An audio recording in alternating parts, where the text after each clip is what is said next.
तो मैं बिना किसी को बताए एकदम गायब हो गया। शुरू में तो किसी ने नोटिस ही नहीं किया, सबको लगा बस टेंट्रम्स थ्रो कर रहा हूं और जल्दी ही वापस आ जाऊंगा। पर 1 दिन, 2 दिन, 3 दिन करते करते पूरा महीना बीत गया और मैं फिर भी कहीं नहीं दिखा। कि मैंने तो सोचा था कि मैं अपनी लाइफ शांति से अकेले जी लूंगा, पर फिर स्कूल से एक टीचर का कॉल आ गया। चू फैमिली को फाइनली रियलाइज हुआ कि मैं काफी टाइम से घर नहीं आया था। मेरे डैड चू गुहान ने गुस्से में बोला, क्या मैंने उसे बस एक केक ही तो नहीं दिलाया था? क्या घर न आने के लिए ये कोई सॉलिड रीजन है? क्या उसके पास खुद केक खरीदने के पैसे भी नहीं हैं? क्या मैंने इतने सालों में उसके अलाउंस में कोई कमी रखी है? लियू रू ने एक लंबी सांस ली। तो ये बच्चा सच में बहुत अनरीजनेबल है। वो फैमिली से पैसे तो लेता है पर उसे खर्च करना तक नहीं आता। तो बात करते करते यूरू ने चुगवान से पूछा, क्या तुम उसे हर महीने कितना अलाउंस देते हो? तो मैं भी उससे पूछना चाहती हूँ कि वो खुद केक क्यों नहीं खरीद सकता। चुगवान इस सवाल से थोड़ा कंफ्यूज हो गया। भाव बहुत अनरीजनेबल है, मैं उसे अलाउंस भला क्यों दूंगा? फिर उसने आगे कहा कि अगर मैं उसे अलाउंस नहीं भी देता तो जो तुम देती हो वो काफी होना चाहिए। लियूरू तो एकदम स्टन रह गई, क्योंकि मैं भी उसे कोई अलाउंस नहीं दे रही हूं। अभी ये बात पूरी भी नहीं हुई थी कि दोनों अचानक एक दूसरे को देखने लगे। दोनों ने एक साथ पूछा, क्या हम दोनों में से कोई भी उसे अलाउंस नहीं दे रहा था? उन दोनों को अपनी बात पर यकीन नहीं हो रहा था। तुच्चू फेई को तो वो हर महीने हजारों का अलाउंस देते थे। ऊपर से उसकी 3 बड़ी बहनें भी उसे पैसे देती रहती थी। उसे कभी खर्चों की टेंशन नहीं लेनी पड़ती थी। उस छुट्टियों या उसके बर्थडे पर तो वो उसे और भी ज्यादा पैसे देते थे। पर लगता है उन्होंने मुझे कभी 1 रुपया भी नहीं दिया था। चू गोन ने नैनी को पास बुलाया। उसने पूछा कि चू वेन का रूम कहाँ है? नैनी थोड़ी सरप्राइज थी। इस पूरी फैमिली को यह तक नहीं पता था कि उनके खुद के सगे बेटे का रूम कहाँ है। पर चू फैमिली की नैनी होने के नाते उसे पता था कि फालतू के सवाल नहीं पूछने चाहिए। उसने रिस्पेक्ट के साथ उन्हें रास्ता दिखाया। मैडम, तीनों यंग मिसेस, प्लीज मेरे पीछे आइए। नैनी कमरों के बीच से इधर उधर होते हुए आगे बढ़ी। नैनी एक कोने में एक छोटे से स्टोरेज रूम के सामने रुकी। मैडम, तीनों यंग मिसेस, ये यंग मास्टर चू वेन का रूम है। और सबकी डाउटफुल नजरों के बीच नैनी ने दरवाजा धक्का देकर खोला तो वो छोटा सा रूम उनकी आंखों के सामने आ गया। सिर्फ पिटीफुली छोटे रूम को शौक में देखते रह गए। यहां तक कि दरवाजे पर 3 वर्ड्स चिपके हुए थे, मुच्चू वेन। खवो यहां क्यों है? लियूरू ने डिसबिलीफ में कहा। चू गुआन ने डीपली फ्राउन किया। तो उसने खुश होकर नैनी से पूछा, अरे क्या सीन चल रहा है? तो कचू गुआन स्टोरेज में क्यों है? नैनी ने मन ही मन आभरी।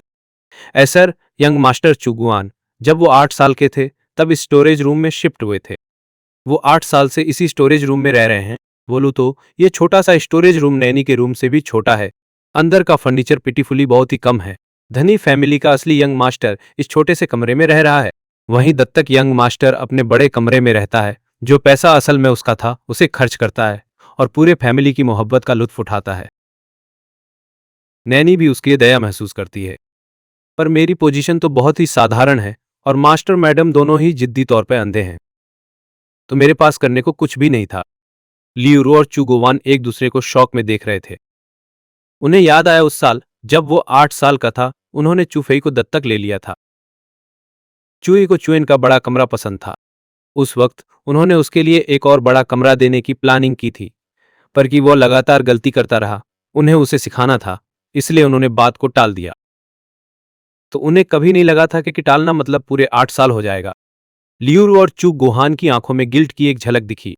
मैं उनका जैविक बेटा हूं, फिर भी मैं चू फैमिली के घर में ऐसे छोटे स्टोरेज रूम में 8 साल रहा। आखिरकार उन्होंने मेरा बहुत बुरा किया। वे एक करके कमरे में प्रवेश किए। कमरे में सब कुछ पूरी तरह से उनके इमेजिनेशन से अलग था। कमरा बहुत छोटा था, सिर्फ एक छोटा बिस्तर छोड़कर। वहां सिर्फ सादा वार्डरोब, एक छोटा टेबल और एक छोटा स्टूल था। बिस्तर पर रखी ब्लैंकेट भी बहुत पतली थी। सोचना मुश्किल है कि उसने सर्दी कैसे जिंदा रहा। कमरे में 5 लोग खड़े होते हुए वो अनबिलीवेबली भीड़ भाड़ वाला था। इस सीन को देखकर 3 बहनों को भी सच में शॉक्ड हो गईं। तो चुफेई के रूम में उनके रूम बहुत बहुत बड़े थे। तो सिर्फ लाइटिंग बढ़िया नहीं थी, बल्कि सारा डेकोर टॉप डिजाइनर ने किया था। चुकुचु फैमिली के चिल्ड्रेन होने के नाते वे को मेरे को ऐसे टाइट और डिप्रेसिंग स्टोरेज रूम में रहने की कल्पना भी नहीं कर सकते थे। एक बैंक कार्ड रखा था। लियूरू ने एक नजर में ही उसे पहचान लिया। मेरे बचपन था। उसने इसे मेरे बर्थडे गिफ्ट के तौर पर दिया था। उसने इस बैंक कार्ड को अपने साथ भी नहीं लिया, तो वो इस बैंक कार्ड को भी नहीं चाहता। क्या चुवेन बाहर स्टार्व करके मरने की प्लान बना रहा है? चुचुसी यू ने इरिटेबली कहा। हालांकि तुम बैंक कार्ड को अपने फोन से लिंक कर सकते हो, लेकिन ये कार्ड माँ के नाम पर है। उनमें से हर किसी के पास एक था। उसने बैंक कार्ड घर पर ही छोड़ दिया। क्या उसे नहीं डर कि माँ इसे फ्रीज कर देगी? लियू रू ने कांपते हाथों से बैंक कार्ड उठाया। वो जल्दी से अपना फोन खोलकर कार्ड की ट्रांजैक्शन हिस्ट्री चेक करने लगी। तो बाकी चू फैमिली को लियू रू की इंटेंशन साफ पता थी और वो जल्दी से झुक कर देखे। फोन खोलते ही लियू रू ने उस अकाउंट को एक्सेस किया जो 8 साल से उसने नहीं खोला था। फोन स्क्रीन पर जो सीन फिर आया उसने सबको पूरी तरह से स्टन कर दिया। इस अकाउंट में लियू रू ने ट्रांसफर किए 2 लाख सिवाय कुछ नहीं था, यानी बिल्कुल खाली था। 8 साल में एक भी ट्रांजैक्शन नहीं हुआ था। इस कार्ड का आखिरी ट्रांजैक्शन 6 साल पहले का था और आखिरी डिपॉजिट 8 साल पहले रिकॉर्ड हुआ था। दूसरे शब्दों में 6 साल पहले जब मैं 10 साल का था, तब से मैंने इस कार्ड से खर्चे करना बंद कर दिया था। छू गुआन की आवाज थोड़ी खिंची हुई थी। तो तुम में से आखिरी बार कब किसी ने छुवेन को कैश दिया था? कमरा पूरी तरह से साइलेंट था। लंबी चुप्पी के बाद लुरू ने जवाब दिया कि यह 8 साल पहले की बात है। 3 छू बहनों को भी काफी शौक लगा। एक साथ कहा, अहम भी।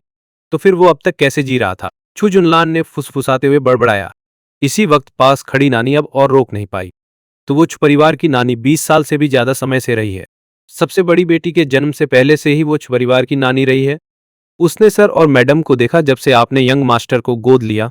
यंग मास्टर छुवेन अक्सर इस स्टोरेज रूम में रहता था। अक्सर आपको गुस्सा दिलाता और खाने को भी पर्याप्त नहीं मिलता था। पहले 2 साल जब वो भूखा था तो संभाल में था। यंग मास्टर चुएन कुछ ब्रेड खरीद लेता था पेट भरने के लिए। तो बाद में जब यंग मास्टर चुएन के पैसे खत्म हो गए, वो कुछ समय तक भूखा रहा। एक दिन जब मैं ग्रोसरी खरीदने बाहर गई तो मैंने उसे बाहर के रेस्तरां में बर्तन धोते देखा। कैसे हो सकता है बर्तन धोना? लियू रू ने हैरानी में चिल्लाया। अनानी ने सिर हिलाया। उस समय यंग मास्टर चुएन अभी भी छोटा था और ज्यादा कमाई नहीं करता था, तो मैं अक्सर उसे छुपकर खाने के लिए ब्रेड दे दिया करती थी। वो बाद में जैसे यंग मास्टर चुएन बड़े हुए, वो खुद पैसे कमाकर ब्रेड खरीदने लगे। पूरी फैमिली शॉक हो गई। ये सच था कि जब भी मैं घर पर होता, हमेशा कोई ना कोई पंगा करता रहता था। हर बार मेरी बस इतनी हिम्मत होती थी जो खाना मेरे सामने है वही उठा लूं। जब भी मुझे डांट पड़ती या मार लगती, ऐसा लगता जैसे मैं सच में ज्यादा कुछ खा ही नहीं पाता था। तो उन्होंने कभी सोचा भी नहीं था कि वो इतना भूखा होगा कि उसे पैसे कमाने के लिए बाहर जाकर काम करना पड़ेगा। सिर्फ 10 साल का बच्चा, वो सच में बाहर बर्तन धोने गया था। और ये पार्ट टाइम जॉब 6 साल तक चली। चुगुआन ने गुस्से में कहा। इतनी बड़ी बात तुमने मुझे क्यों नहीं बताई? नैनी उसके गुस्से से डर गई। उसने जल्दी से कहा, जब मैंने उसे ढूंढा तो यंग मास्टर चुएन ने भी मुझे देख लिया था। उसने मुझसे भीख मांगी थी कि मैं आपको ना बताऊं। लियू रू चुपचाप रो रही थी। उसका बेचारा बेटा। तो वो इमेजिन भी नहीं कर पा रही थी कि 10 साल का इतना छोटा बच्चा दूसरों के बर्तन धोने जाता था ताकि थोड़े से पैसे कमाकर ब्रेड खरीद सके। तो वो चू फैमिली का बच्चा है। चू फैमिली का यंग मास्टर जिसे पैदा होते ही बहुत पैम्पर किया गया था। वो इतनी मुश्किल कैसे झेल सकता था? उसकी तीनों बेटियों ने बचपन से बड़े होने तक कभी एक बाउल नूडल्स तक नहीं बनाए थे। बाहर जाकर बर्तन धोकर पैसे कमाना तो दूर की बात है। लियू रू ने मेरे उन रफ और सख्त हाथों के बारे में सोचा।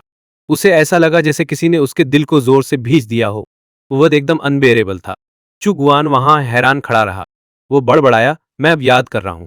कुछ साल पहले होटल मालिक ने कहा था कि उनके बैक किचन में बर्तन धोता था लड़का चू वेन जैसा दिखता था। मैं उस समय उस पर ध्यान नहीं दिया, तो मैं कभी नहीं सोचता था कि वो दूसरों के लिए बर्तन धोकर पैसे कमाएगा। इस पल तक चू गोन ने आखिरकार ये सच कबूल किया कि मैं चू परिवार के घर में ठीक ठाक नहीं रह रहा था। उसके अंदर बहुत पछतावा था। अगर वो उस समय जाकर देख लेता तो मुझे इतने साल तक कष्ट नहीं उठाना पड़ता। लियू रू ने आंसू में कहा, सब हमारी गलती है। हम उसके साथ बहुत सख्त थे। हमने उसे बहुत कम देखभाल दी, बहुत ही कम। इसीलिए वो हमें बताने की हिम्मत नहीं करता। चू जुनलान ने एक लंबी सांस ली। उसने एक बार गलती से मेरे खुरदुरे हाथ देख लिए थे। हालांकि उस समय उसे शक था, लेकिन मुझसे ठंडी रहने की आदत में थी, इसलिए उसने नहीं पूछा। जबकि माँ पिता ने कहा कि आज उसे सच में धक्का मारकर चोट लगी। सोच रहा हूं अब वो कैसे हैं। छोटे स्टोरेज रूम में माहौल बहुत ही दमनकारी था। अच्चू रूहान गहरी सोच में डूबी रही, लेकिन कुछ नहीं बोली। हालांकि चू सियुए थोड़ी प्रभावित हुई, फिर भी इसने मुझ पर तिरस्कार किया। जैसा हम समझते हैं, ये उसकी खुद सहानुभूति की चाल हो सकती है। दरवाजे के बाहर एक ब्लाइंड स्पॉट में जहां वो उसे नहीं देख पा रहे थे, चू फेई का पूरा शरीर कठोर था। उसकी मुट्ठी कसकर बंद थी। वो कुत्ता, मैंने सोचा कि उसे निकाल देने के बाद ये घर सच में मेरा हो जाएगा। तो वो अंत में बहुत झंझट के बाद चला गया, लेकिन मैं नहीं सोचती थी कि उसकी विदाई से लोग उसकी परवाह करने लगेंगे। चूफे ने एक गहरी सांस ली, अपने दिल के गुस्से और जेलसी को दबाते हुए। उसने प्रिटेंड किया कि वो अभी सोकर उठा है और सबके सामने कॉर्नर से बाहर आ गया। आप लोग वापस आ गए। उसकी आवाज कमजोर और फीबल थी। वो डोर फ्रेम के सहारे टिक गया, जैसे अभी कोलैप्स हो जाएगा। लियू रू चिल्लाई और चूफे को सपोर्ट देने के लिए आगे भागी। उसने प्यार से पूछा, है क्या तुम्हारी तबीयत फिर से खराब लग रही है? चूफे ने अपना दिल पकड़ा और धीरे से सिर हिलाया। मैं ठीक हूं, थोड़े रेस्ट के बाद सब ओके हो जाएगा। चूफे का चेहरा एकदम रोजी था। वो बिल्कुल भी कमजोर नहीं लग रहा था, पर उसकी ये क्लमजी एक्टिंग चू फैमिली को फूल बनाने के लिए काफी थी। कमजोर होने की एक्टिंग करते हुए भी वो पूछना नहीं भूला, कि भाई चू वेन कैसे हैं? वो ठीक है। चू फेई की आवाज सुनकर लियू ने रोना बंद कर दिया। एक पल के लिए हेजिटेट हुई, पर फिर भी पूछा, खचू फेई, मुझे सच बताओ, तो तुम हमेशा लोगों को चू वेन को पीटने के लिए लीड क्यों करते हो? जैसे ही ये बात बोली गई, तीनों बहनें एकदम शॉक हो गईं। उन्हें बस इतना पता था कि चू वेन को पीटा गया था और वो इंजर्ड है, और ये किसी ग्रुप का काम था। पर यह कैसे हो सकता है? चूफेई उन्हें लीड करने वाला कैसे हो सकता है? चूफे का लटका हुआ हाथ अचानक भिज गया। उसने जल्दी से अपने इमोशंस एडजस्ट किए, तो उसने मासूमी और दुख के साथ कहा, गमाम, आप ऐसा क्यों कह रही हो? आखिरकार चूवेन भाई मेरे भाई ही तो है ना। अब मैं भला लोगों को उन्हें पीटने के लिए कैसे ले जा सकता हूँ? वो बोलते बोलते उसकी आंखों में आंसू भर आए, जो बस गिरने ही वाले थे, जैसे उसके साथ बहुत बड़ा इनजस्टिस हुआ हो। लेकिन इस बार लियूरू और चुगवान ने पहले की तरह उसे तुरंत कंफर्ट नहीं किया, तो उनके हाथों की मूवमेंट रुक गई। अपर हमने सर्विलांस फुटेज देखी है। यह सच में तुम ही थे जो ग्रुप को चून को पीटने के लिए लीड कर रहे थे? लिलियूरू ने हल्का सा फ्राउन किया। चू फेई की मुट्ठियां और कस गईं। Surveillance footage? क्या कोई सर्विलांस फुटेज थी? तो वो अक्सर मुझे बिना सर्विलांस कैमरों वाली जगहों पर पीटता था, जैसे बाथरूम और छोटी गलियों में। तो सर्विलांस फुटेज कैसे हो सकती है? तो उस ध्यान से उन जगहों को याद किया जहां उसने पहले चूवेन को बुली किया था। को लगता है कुछ बार हम हॉलवे में थे, थोड़े केयरलेस होकर। इससे पहले कि चू फेई कुछ कह पाता, चूसी यू तुरंत बोल पड़ी, मॉम, आजकल वीडियोस फेक भी हो सकते हैं। तो आपको कैसे पता कि सर्विलांस वीडियो आपने देखा वो रियल है? चूसी यू के मुकाबले चू रूहान थोड़ी ज्यादा काम थी, तो उसने फ्राउन करते हुए पूछा, आपने सर्विलांस फुटेज कहाँ देखी? क्या चू वेन ने कोई ट्रिक चली है? उसकी बात अधूरी थी, पर वहां मौद हर कोई उसका मतलब समझ गया था। तो उसने पूरी तरह से नहीं माना कि चू फेई लोगों को च्यून को बुली करने के लिए ले जाएगा। वे चू फेई इतना आज्ञारी और कोमल है, फिर कैसे वो खुद से दूसरों को बुली करेगा? कि विपरीत में च्यून ही है जो बाहर के थक्स के साथ घूमता है, रोज लड़ाई करता है, वो इसलिए बुली वाला है। पर चुगुएन ने सीधे ही उनकी स्पेकुलेशन तोड़ दी। हमने वो पुलिस स्टेशन पर देखा। डायरेक्टर यांग ने खुद हमें दिखाया। डायरेक्टर यांग ये नाम सुनते ही चू जुनलान ने तुरंत भौं सिकुड़ी। अगर वही था जिसने खुद माँ बाबा को दिखाया, तो चुफेई चू जुनलान था वो, तीन बहनों में सबसे कूल। तो वो हमेशा चुपके से चुफेई को देखती रही। चू फेई की अजीबियत भले ही साफ नहीं थी, चू जुनलान की आंखों से बच नहीं पाई। चू फेई की आंखों में पैनिक की झलक आई, पर वो लाइफ टाइम एक्टर बनने लायक था, तो उसने जल्दी ही अपने इमोशन को स्टेबलाइज कर लिया। आंखों के आंसू गालों से बहते रहे। उसने सबको अविश्वास भरे एक्सप्रेशन से देखा। उसकी आवाज गले में अटक डैट गई। बड़ी बहन, दूसरी बहन, तुम सब तो तुम लोग मेरा बिलीव नहीं करते। ऐसे उसे देखते ही चुगोवेन और लियूरू के दिल तुरंत सॉफ्ट हो गए। लियूरू ने जल्दी से अपने आंसू वाइप कर दिए। चुच्चू फेई, बात यह नहीं कि माँ तुम पे बिलीव नहीं करती, तो मुझे पता है तुम्हारे पास कोई रीजन है। मैं बस पूछना चाहता हूं, वो रीजन क्या है? चू गोवेन की आंखों का लुक भी स्पष्ट रूप से सॉफ्ट हो गया। सिर्फ चू जुनलान झुकी धड़के चू फेई को देख रहा था, हल्का सा फ्रोंग किया। और दिन में चू फेई 16 का हो जाएगा, तो वो पहले ही एक जोंग मैन था। चू वेन सिर्फ 10 साल का, कई सालों से अपना खुद का लिविंग कमाने लगा था। भले ही उसे हमेशा डैड डांटता और मारता था, उसने कभी उसे एक भी आंसू गिरते नहीं देखा। पर चू फेई तो बस एक ड्रॉप पे ही रो पड़ता है। पहली जुनलान ने चू फेई के आंसू देखे बिना तुरंत कंफर्ट करने की कोई इच्छा के। उसमें यहां तक कि डिस्गस्ट की भी एक झलक थी। चू सिवे ने इरिटेबल होकर कहा, और कौन सा रीजन हो सकता है? चू वेन रोज स्कूल में फाइट करता है, तो शायद वो स्कूल में भी लगातार चू फेई को बुली करता रहा होगा। चू फेई को बैक फाइट करने के लिए फोर्स किया गया। तो ये सुनते ही सब लोग तुरंत टेंसे हो गए। लियूरू ने चू फेई को ऊपर नीचे देख लिया। चू फेई, क्या उसने तुम्हें बुली किया? ठीक हो, कहीं चोट तो नहीं लगी? चू परिवार वाले सब तनाव में थे। सिर्फ चू जुनलान की आंखों में ही थोड़ा सा संदेह झलक रहा था। डायरेक्टर यांग ने जो निगरानी फुटेज दिखाया, वो बस कहानी का एक हिस्सा था। जिन जगहों को वो नहीं देख पाए, वहां क्या हुआ कौन जानता है। चूफे की निराश आंखों में एक जीत की झलक दिखी। उसे खुद कोई बहाना बनाने की भी जरूरत नहीं पड़ी। उसने होठों को चुपचाप बंद कर लिया, एक शब्द भी नहीं बोला। उसने कुछ नहीं कहा, पर ऐसा लगा जैसने सब कुछ कह दिया हो। एक नजर में समझ ना आने वाली कोई बात नहीं थी। चुएन ने सच में स्कूल में चूफे को धमकाने की हिम्मत की। खैर, चूफे को धमकाने के बाद उसने फिर मुड़कर उस पर ही इल्जाम लगाया। उसने चूफे को अस्पताल जाने, पुलिस को रिपोर्ट करने की सलाह दी और चूफे को जेल में डालना चाहता था। चूफे अभी 16 का नहीं हुआ, नहीं तो वो उसकी चाल में फंस जाता। और सोचो कि लोग उसके लिए दया दिखा रहे थे। आन और लियूरू तुरंत पछतावे में डूब गए। अच्छा है कि चू फेई को पता था कैसे लड़ना है, नहीं तो कौन जानता है चुवेन ने उसे किस हालत में धकेल दिया होता। इस सीन देखकर शब्दहीन रह गई। जितना उसे पता था, छोटे मास्टर के शरीर पर कई चोटें थीं। और छोटे मास्टर के बारे में क्या, अब तक छोटी सी खरोंच पर भी वो मैडम के पास सुकून और दया मांगने जाता था। अगर वाकई में छोटे मास्टर चुवेन ने उसे धमकाया होता तो वो कैसे सह पाता। अगर वाकई में धमकाया गया होता तो वो बहुत पहले ही बड़ा हंगामा कर देता, सबको बता देता। और सिर्फ ये फैमिली ही है जिसे सही गलत का कोई सेंस नहीं है, जो उससे इतनी इजीली उल्लू बन गई। अगले दिन मैं बहुत अर्ली सोकर उठ गया। आज एक स्पेशल दिन था। मैंने पहले कभी लॉटरी टिकट नहीं खरीदी थी। आज मैं एक लॉटरी स्टैंड के पास से गुजरा और वहां की विनिंग इंफॉर्मेशन देखकर अट्रैक्ट हो गया। हालांकि जीतने वाला अमाउंट बहुत बड़ा नहीं था, पर मुझ जैसे भूखे इंसान के लिए मुझे सच में उसकी क्रेविंग हो रही थी। पूरा इंप्रेस होकर मैंने भी वो विनिंग नंबर याद कर लिया और जल्दी से फ्रेश होकर मैंने रोड साइड से एक स्टीम्ड बन खरीदा और सीधा लॉटरी स्टैंड चला गया। इस वक्त बिल्कुल पेनीलेस था। मेरे पास बस $2 थे, जो अभी मेरे लिए सबसे इंपॉर्टेंट चीज थी। तो मैं हाँफते हुए काउंटर पर पहुंचा और अपने इकलौते $2 ओनर को दे दिए। मैंने अपनी मेमोरी से वो नंबर्स ओनर को सुना दिए। ओनर एक मिडिल एज्ड आदमी था।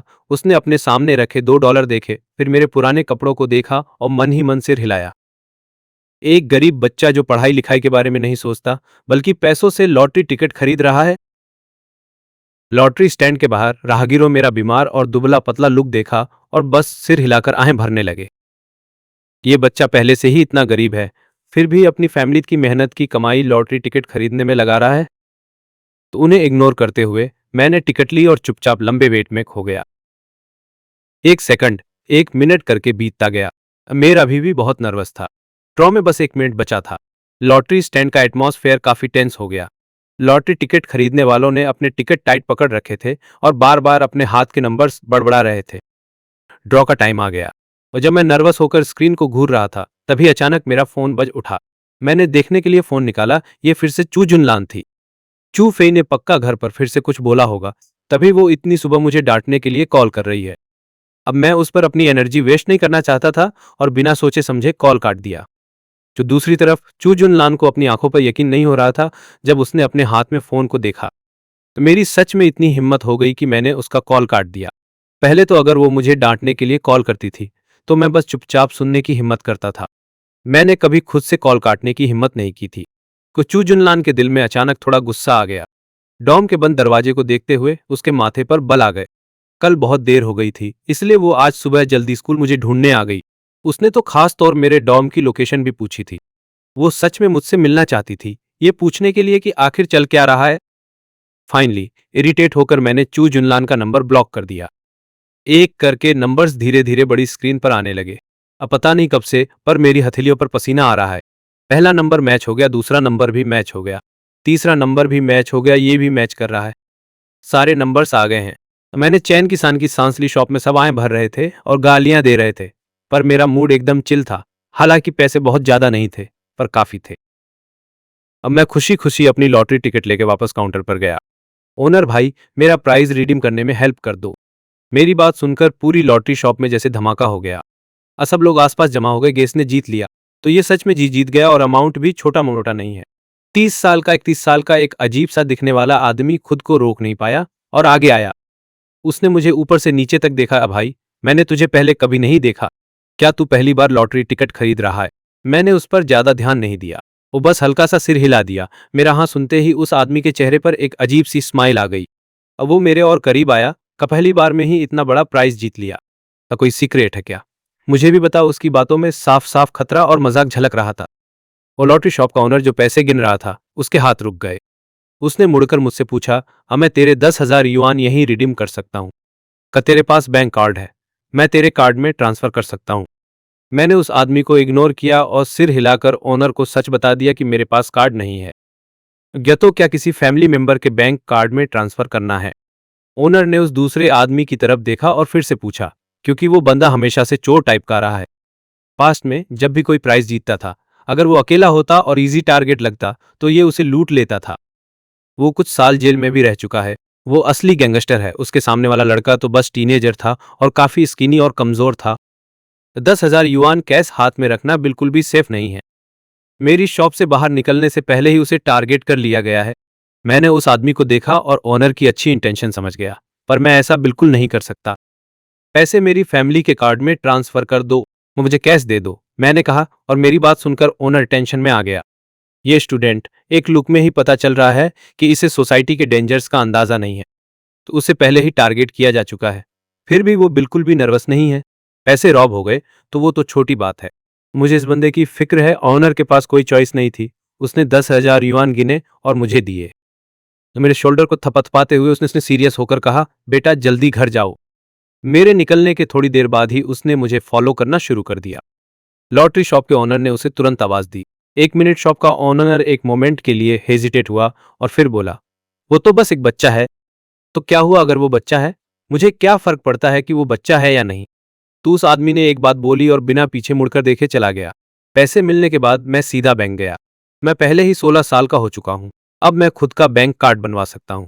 जब मैं एक सुनसान गली में पहुंचा तो लॉटरी शॉप वाला वोली नाम का गैंगस्टर अचानक बाहर आ गया। उसके हाथ में एक स्टिक थी। एक कमीनी स्माइल के साथ वो धीरे धीरे मेरे पास आया। तो बच्चे, क्या कोइंसिडेंस है यहाँ तुझसे मिलना? क्या चाहता है तू? तो मैंने तेवर दिखाए कि अगर तू चुपचाप पैसे दे देगा तो मैं तुझे नहीं मारूंगा। मैंने उसे शक की नजरों से देखा और तुरंत समझ गया, ये मुझे लूटना चाहता है। क्या तुझे जेल जाने का डर नहीं है? मैंने अपने आसपास देखा, कोई जुगाड़ू वेपन ढूंढते हुए। मुझे नहीं पता ये गैंगस्टर कितना स्ट्रांग है।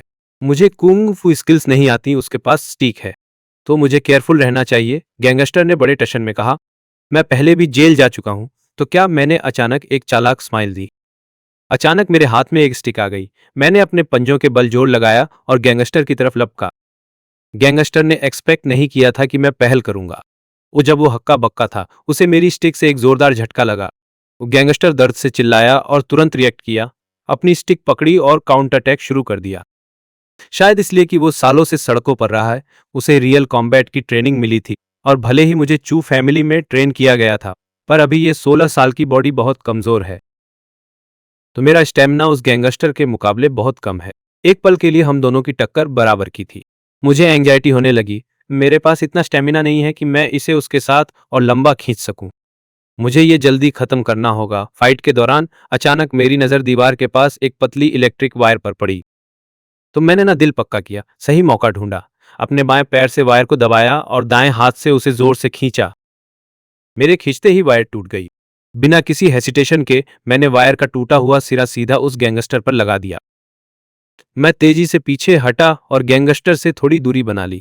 गैंगस्टर के हाथ में लकड़ी की स्टिक अभी भी ऊपर उठी हुई थी और मेरे सिर पर लगने ही वाली थी कि तभी उसकी बॉडी में इलेक्ट्रिक करंट दौड़ गया। गैंगस्टर को बस अपनी बॉडी सुन्न होती महसूस हुई, इससे पहले कि वो गाली भी दे पाता। उसकी आंखें तुरंत डल हो गईं और उसकी बॉडी नीचे गिर गई। मैंने तुरंत वायर हटाई और उसे साइड में फेंक दिया, फिर जमीन पर गिर जोर जोर से हाँफने लगा। इस बार गैंगस्टर को बहुत ही गंदा शॉक लगा। अगर वायर का वोल्टेज कम नहीं होता और शॉक बहुत टाइम के लिए नहीं लगता, तो शायद ये गैंगस्टर अपनी जान गंवा देता। और जब मेरी सांसें नॉर्मल हुई तो मैंने तुरंत पुलिस को कॉल किया। मैंने अपनी पॉकेट चेक की, पैसे वहीं थे, और कोइंसिडेंटली इस बार भी वही लीड ऑफिसर था जो पहले आया था। ऑफिसर गाड़ी से उतरा, उसने मुझे दीवार के सहारे टिका हुआ देखा। उसने तेवर चढ़ाए, अब फिर से तुम ही क्यों हो? मैं धीरे से मुस्कुराया, कहाँ? क्या कोइंसिडेंस है? पुलिस को मैंने ही बुलाया है, वो मुझे लूटना चाहता था। बाकी ऑफिसर्स ने तुरंत उस गैंगस्टर को पकड़ लिया जो अभी होश में आया ही था और उठकर भागने वाला था। जैसे ही उन्होंने उसका चेहरा देखा, सारे ऑफिसर्स सब समझ गए, ये बंदा रिपीट ऑफेंडर है, अभी हाल ही में जेल से छूटा है और अभी भी सुधरा नहीं है। जो ऑफिसर मुझे उठा रहा था, उसकी आंखों में मेरे लिए थोड़ी सिंपैथी दिख रही थी। ये बच्चा सच में बहुत अनलकी है, कल बर्थडे पर बुली हुआ, आज रॉबरी हो गई। उस गैंगस्टर और मुझे दोनों को पुलिस स्टेशन ले जाया गया। मेरी पट्टियां बंधने और जरूरी स्टेटमेंट रिकॉर्ड होने के बाद मैं पुलिस स्टेशन से निकल गया। प्रोसीजर पूरा होने के बाद ही सब डिसाइड होगा, तो अभी स्टेशन पर रुकने की कोई जरूरत नहीं है, तो तुम अपना स्टेटमेंट देकर जा सकते हो। तो मेरी पट्टियों को देखते हुए लीड ऑफिसर ने ऑफर दिया, तुम्हें कहाँ जाना है? तो मैं तुम्हें ड्रॉप कर दूंगा। वैसे इस उम्र के लड़के इतना सब झेलने के बाद कब के टूट चुके होते, पर मैंने जिस तरह बिना किसी ड्रामे के सब शांति से हैंडल किया, वो उनके लिए एकदम नया था। लीड ऑफिसर के मन में अनजाने मेरे ही लिए एक अच्छा इंप्रेशन बन गया।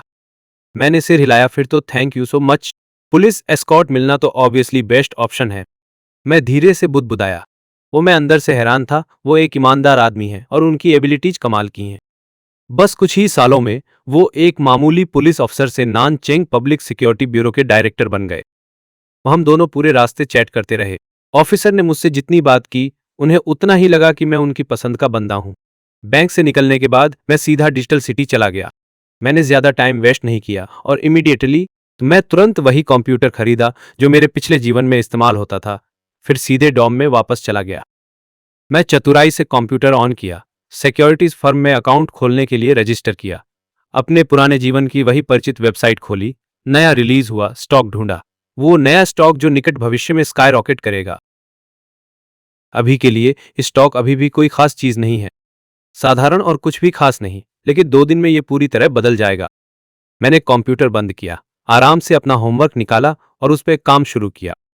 तो चुफेई के ग्रेड ज्यादा अच्छे नहीं हैं, क्लास में वो मुश्किल से औसत माना जा सकता है। उसने चू परिवार को बताया कि उसकी खराब सेहत की वजह से उसे ग्रेड नहीं बढ़ रहे, जबकि मेरे भी ग्रेड बेहतरीन नहीं थे, लेकिन मैं हर एग्जाम में हमेशा चुफेई से ऊपर स्कोर करता रहा। पर हर बार जब हम टेस्ट पेपर घर ले आते तो वे सिर्फ चुफेके की तारीफ करते और उसकी मेहनत के लिए हर तरह के इनाम देते। जहां तक मेरी बात है, जो स्पष्ट चुफेई से बेहतर ग्रेड रखता था, मुझसे कभी भी इस बारे में नहीं पूछा गया। मैंने अपने हाथ फैलाए, लेकिन शरीर पे जख्म अभी तक ठीक नहीं हुए थे, जिससे मैं दर्द में झुंझलाया। मैंने अपने दर्द वाले शरीर को रगड़ा। मैं सिर रखकर लेट गया और सो गया। अगली सुबह खेल मैदान में खूबसूरत युवा लोग 2-3 के समूह में चलते हुए अपने क्लासरूम की ओर जा रहे थे और वे बातें कर रहे थे और हंस रहे थे, अपने जवानी भरे चेहरों पर हाल के मजेदार इवेंट्स की चर्चा कर रहे थे। ज्यादा फिक्र नहीं थी। मैं डॉम की गलियारे में खड़ा इस सीन को देख रहा था और पहली बार मुझे लगा कि स्कूल कितना शानदार जगह है। ताजी हवा की गहरी सांस लेते हुए मैं क्लासरूम की ओर चला। क्लासरूम में छात्र उत्साह से कुछ चर्चा कर रहे थे। चुएन ने फिर से पुलिस को बुलाया तो मैंने सुना कि लियू सिंह और उसके दोस्त अभी भी पुलिस स्टेशन में रखे हुए हैं। वो असली में पुलिस को कॉल करने की हिम्मत कर गया। क्या उसे शाओ शाओ की रिवेंज का डर नहीं है? तुम सबने सुना है। वक्त अचानक रहस्यमय हो गया। उसने चारों ओर देखा। जब पक्का हो गया कि वो व्यक्ति आसपास नहीं है, तो उसने आगे बढ़ने की हिम्मत की। मैंने सुना कि वो बच्चा चुएन को वेंजिंग ने बचाया था। वेंग, सब लोग तुरंत हैरान रह गए। फिर सब लोग गहरी सोच में डूब गए। इसीलिए वो पुलिस को कॉल करने की हिम्मत कर गया। वे वेंजिंग ने उसके लिए पुलिस को कॉल किया होगा। क्या इसका मतलब नहीं कि वेंजिंग ने यंग मास्टर चू का सामना किया है? और सबकी आंखें अचानक उत्साह से चमक उठीं। यंग मास्टर चू और वेंजिंग को स्कूल के 2 सबसे अनटचेबल लोग माना जाता है। इतने लंबे समय से दोनों हमेशा एक दूसरे की रेंज से बाहर रहे हैं, तो अब वो आखिरकार सीधा मुकाबला करने वाले हैं। अभी भी जल्दी है। मेरे पीछे से वेंजिंग की कोमल आवाज सुनाई दी तो मैं मुड़ गया। चेहरे पर अनजाने में एक स्माइल आ गई। वहीं मुझसे ग्रीट करने के बाद वो सीधे मेरे पास से गुजरते हुए अपनी क्लास की ओर चली गई। वेंजिंग और मैं एक ही ग्रेड में हैं, बस अलग क्लास में।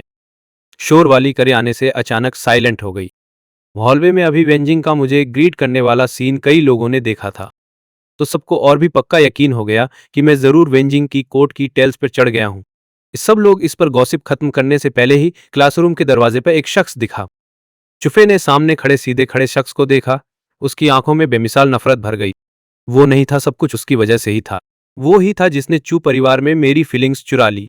आज सुबह उसे साफ लगा कि बड़ी बहन का उसके प्रति रवैया पहले जैसा गर्म नहीं रहा। वो खुद को रोक नहीं सका, हंसी उड़ा दिया। मैं सोच रहा था वो कौन है? ये तू ही है, गंदा बैंड। अपनी सीट की तरफ जा रहा था, तभी चुफे की आवाज आई। मैं पीछे मुड़कर चुफे को ठंडे अंदाज में देखा। तो जब उसने देखा कि मैं उसकी आंखों में सीधा देख रहा हूं, उसके दिल का गुस्सा तुरंत फूट पड़ा।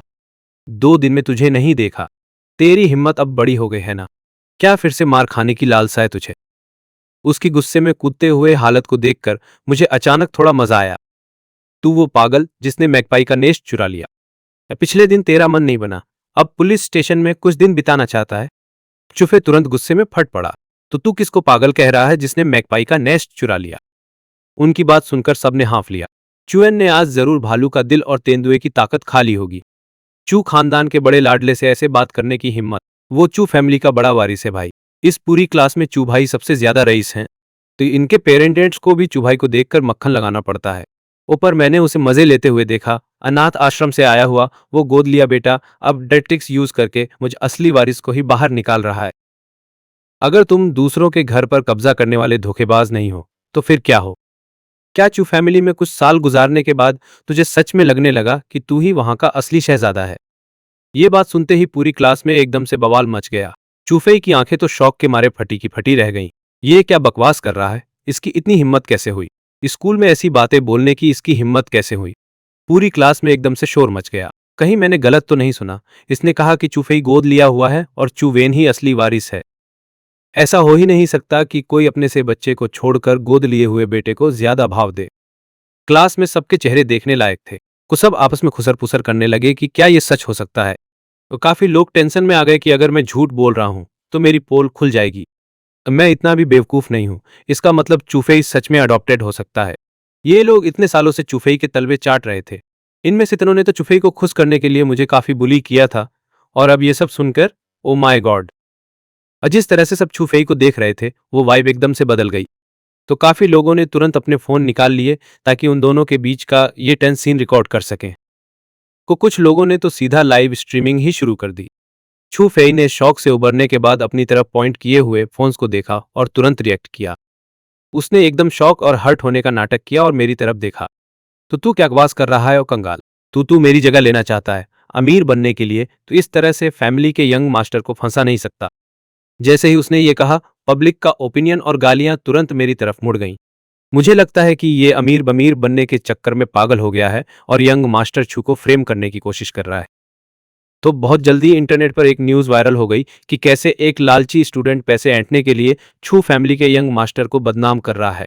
और हमारी फोटो के साथ ये खबर सर्च रैंकिंग में टॉप पर पहुंच गई। नेटिजन्स को तुरंत समझ नहीं आया कि कौन सच बोल रहा है और कौन झूठ। कि मुझे इतना गुस्सा आया कि मुझे हंसी आने लगी। इस छू फेई को मुझे बुली करने की आदत हो गई है। उसे लगता है कि मैं अभी भी पहले जैसा ही हूं कि वो जब चाहे मुझे बदनाम कर सकता है और मैं छू फैमिली के डर से पलट कर जवाब नहीं दूंगा। पर अब जब तूने ये कह ही दिया है तो क्यों ना हम पुलिस को बुला लें। पुलिस इन्वेस्टिगेट करके पता लगा लेगी कि किस साल और किस दिन तुझे अनाथालय से छू फैमिली ने अडॉप्ट किया था। वो छू फेई का चेहरा सफेद पड़ गया। उसने अपनी मुट्ठियां इतनी जोर से भींची कि उसके नकल सफेद दिखने लगे। अचानक उसकी आंखों में एक चमक आई जैसे उसने कुछ बहुत ही डरावना सोच लिया हो। छूवेन, तो अपने दिखावे के लिए तूने पुलिस को भी ब्राइब दे दी है। ये कितना टिया है ये। जैसे ही उसने ये कहा सब लोग फिर से भड़क गए कि मुझे यकीन नहीं हो रहा कि ये छूवेन ऐसा कुछ कर सकता है। सबकी बातें सुनकर छूफेई के चेहरे पर एक ट्रायम्फेंट स्माइल आ गई। उसने बस इतना कहा कि मैंने पुलिस को ब्राइब किया है। पर उसने ये स्पेसिफाई नहीं किया कि किस बात के लिए ब्राइब किया। ये सब इन बेवकूफ क्लासमेट्स की बनाई हुई फैब्रिकेटेड बातें हैं। ये बोलकर वो चू फैमिली को यह हिंट दे सकता था कि उस दिन जो सर्विलांस वीडियो उन्होंने देखे थे शायद मेरे ब्राइब किए हुए पुलिस ऑफिसर ने उनके साथ टेम्परिंग की हो। चू फैमिली की तो पुरानी आदत है हर चीज को ओवरथिंक करने की। चू फेई इस काम में बहुत प्रो है। और जब वो काफी स्मग फील कर रहा था उसने नोटिस ही नहीं किया कि क्लासरूम के गेट पर एक ब्यूटीफुल लड़की खड़ी है। वो चू जुनलन ने कल पूरी सुबह डॉर्मेटरी के एंट्रेंस पे वेट किया था पर मैं कहीं नहीं दिखा और मेरा फोन भी अनरीचेबल था। आज वो जानबूझकर मुझे ढूंढने क्लासरूम आई थी। वो इस पूरे मामले का सच जानना चाहती थी। तो वो जानना चाहती थी कि क्या चुफेई ने सच में मुझे मारा था और जो सर्विलांस वीडियो उसके पेरेंट्स ने देखे थे वो रियल थे या नहीं। क्लासरूम में एंटर करने से पहले उसने अंदर हो रहा आर्ग्यूमेंट सुन लिया। तो इस बार वो चुफेई की हेल्प करने के लिए अंदर नहीं भागी बल्कि चुपचाप क्लासरूम के बाहर खड़ी होकर थोड़ी देर उनकी कन्वर्सेशन सुनने लगी। चू जुनलन ने सब कुछ सुन लिया। उसे अपनी आंखों पर यकीन नहीं हुआ और वो शॉक रह गई। ये चुफेई क्या कह रहा था? वो स्कूल में सबके सामने चू वेन की चू फैमिली के यंग मास्टर वाली आइडेंटिटी को डिनाई कर रहा था। हालांकि उनके पेरेंट्स ने पब्लिकली ये अनाउंस किया था कि चू फेई ही फैमिली का बायोलॉजिकल बेटा है। पर उन्होंने कभी ये नहीं कहा कि चू वेन उनका बेटा नहीं है। तो उस वक्त उनके पेरेंट्स ने चू वेन को स्कूल में ये बताने से मना किया था कि वो चू फैमिली का बेटा है ताकि वो चू फेई को प्रोटेक्ट कर सकें। पर इस चू फेई ने बाहर वालों के सामने खुद से इनिशिएटिव लेकर इस बात को डिनाई किया कि चू वेन चू फैमिली का यंग मास्टर है। आखिर उसे ऐसा करने के गट्स किसने दिए? चू जुनलन से अब और कंट्रोल नहीं हुआ। वो सीधे क्लासरूम के अंदर चली गई। तो उसकी एंट्री होते ही शोर मचाती क्लास एकदम साइलेंट हो गई। कुचुनलन को देखते ही चूफेई की हालत टाइट हो गई। उसने वो तो नहीं सुन लिया जो मैंने अभी कहा है ना। और शायद उसने नहीं सुना होगा। अगर उसने और चू वेन को भिड़ते हुए सुना होता तो वो पक्का उसे बचाने के लिए तुरंत अंदर आ जाती, चू फेई ने खुद से सोचा। और तब जाकर उसकी जान में जान आई। इससे पहले कि चुजुनलन कुछ बोल पाती, चू फेई जल्दी से उसके सामने आ गया। वो खुशी से चिल्ला दी, आप यहाँ कैसे? तो उन्हें उम्मीद नहीं थी कि चू फेई की खातिर वो खुद स्कूल आएगी। सबकी हैरान और इम्प्रेस्ड नजरें देखकर चू फेई और भी ज्यादा शो ऑफ करने लगा। तो वो जानबूझकर चू जुनलन के करीब गया और प्यार से बोला, अबड़ी दीदी, आप तो इतनी बिजी रहती हो, तो क्या आपको स्कूल में मुझसे मिलने का टाइम कैसे मिल गया? ये कहकर चू फेई ने स्ट्रांग बनने का ना नाटक किया और बोला, अटेंशन मत लो बड़ी दीदी, तमीरियत अब काफी ठीक है, मैं बिल्कुल ठीक हूँ। लबड़ी दीदी, आपको मेरी फिक्र करने की जरूरत नहीं है का सच में। उसका ये क्लोज बिहेवियर देखकर सब उसे इम्प्रेस्ड होकर देखने लगे। उसी वक्त सब मेरी ऐसे देख रहे थे जैसे कोई तमाशा देख रहे हो। उसकी इतनी हिम्मत कि वो चू फैमिली के यंग मास्टर को फंसाने का सपना देखे। अब तो चू फैमिली की बड़ी बेटी खुद यहाँ आ गई है। अब देखते हैं कैसे उसकी बेइज्जती होती है। तो सबके चेहरे पर मजे लेने वाले एक्सप्रेशंस थे। कुछ लोगों ने तो अपने लाइव स्ट्रीम कैमरे सीधे हमारी तरफ कर दिए। मेरा इन बोरिंग लोगों को भाव देने का कोई मन नहीं था। मैं सीधा अपनी सीट पर गया, होमवर्क निकाला और बस उसे खत्म करने में लग गया। 2 साल बहुत ज्यादा हैं यार, मुझे बस जल्दी से ग्रेजुएट होना है ताकि इस चू फैमिली से पीछा छुड़ा सकूं।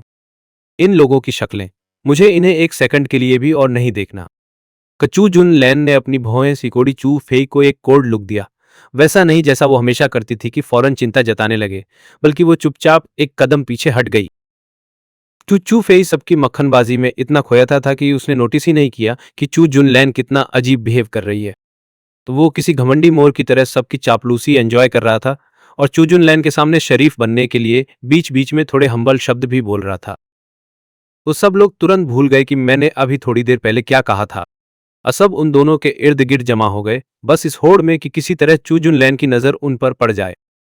ये एक बहुत ही रेयर मौका था। अगर यहाँ चू फैमिली की बड़ी बेटी की नजरों में उनकी इमेज अच्छी बन जाती और घर और दोस्तों में उनकी टॉर बन जाती और फिर वो भी अपनी फैमिली के सबसे वैल्यूएबल मेंबर्स बन जाते। फैमिली के रिसोर्सेज का ज्यादा हिस्सा भी उन्हीं को मिलता। उनमें से कई अपनी फैमिली के इकलौते बच्चे नहीं थे। उनके भाई बहनों के बीच काफी कंपटीशन रहता है।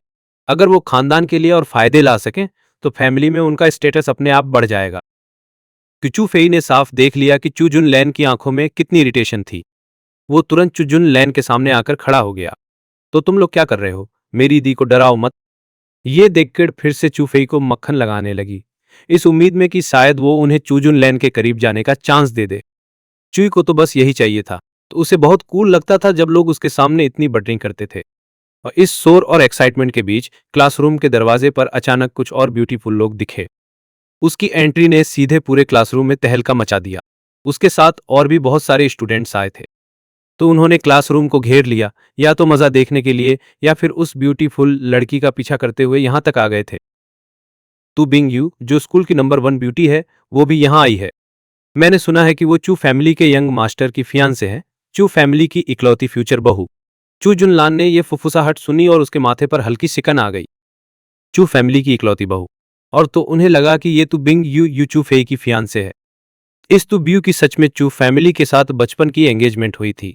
फैमिली 10 साल से भी पहले चू कॉरपोरेशन एक बड़ी मुसीबत में फंस गया था।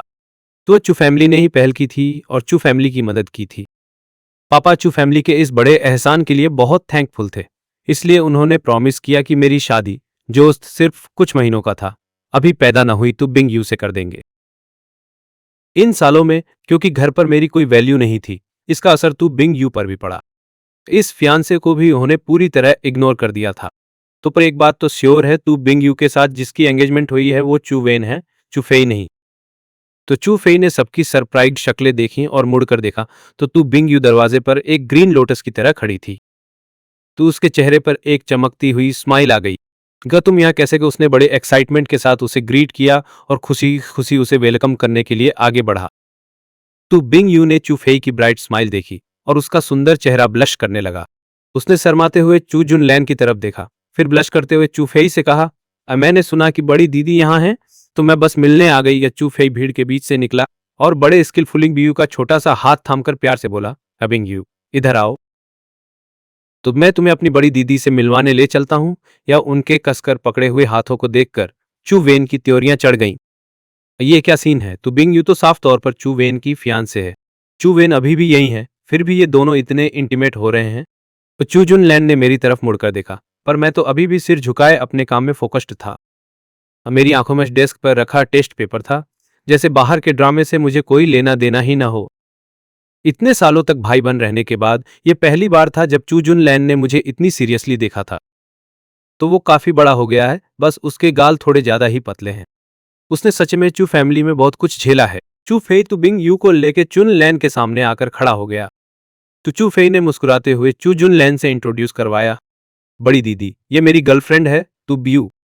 गर्लफ्रेंड? चू जुन लैन ने अपनी भौहें सिकोड़ी। उसने तो बिंग यू की तरफ देखा और मिस तू, क्या आप चू फेई की गर्लफ्रेंड हैं? तू बिंग यू ने शर्माते हुए सिर हिलाया। उसकी आवाज बहुत ही ज्यादा सॉफ्ट थी। बड़ी दीद, मेरा नाम तू बिंग यू है। मैं चू फैमिली के यंग मास्टर की फियांसे हूं।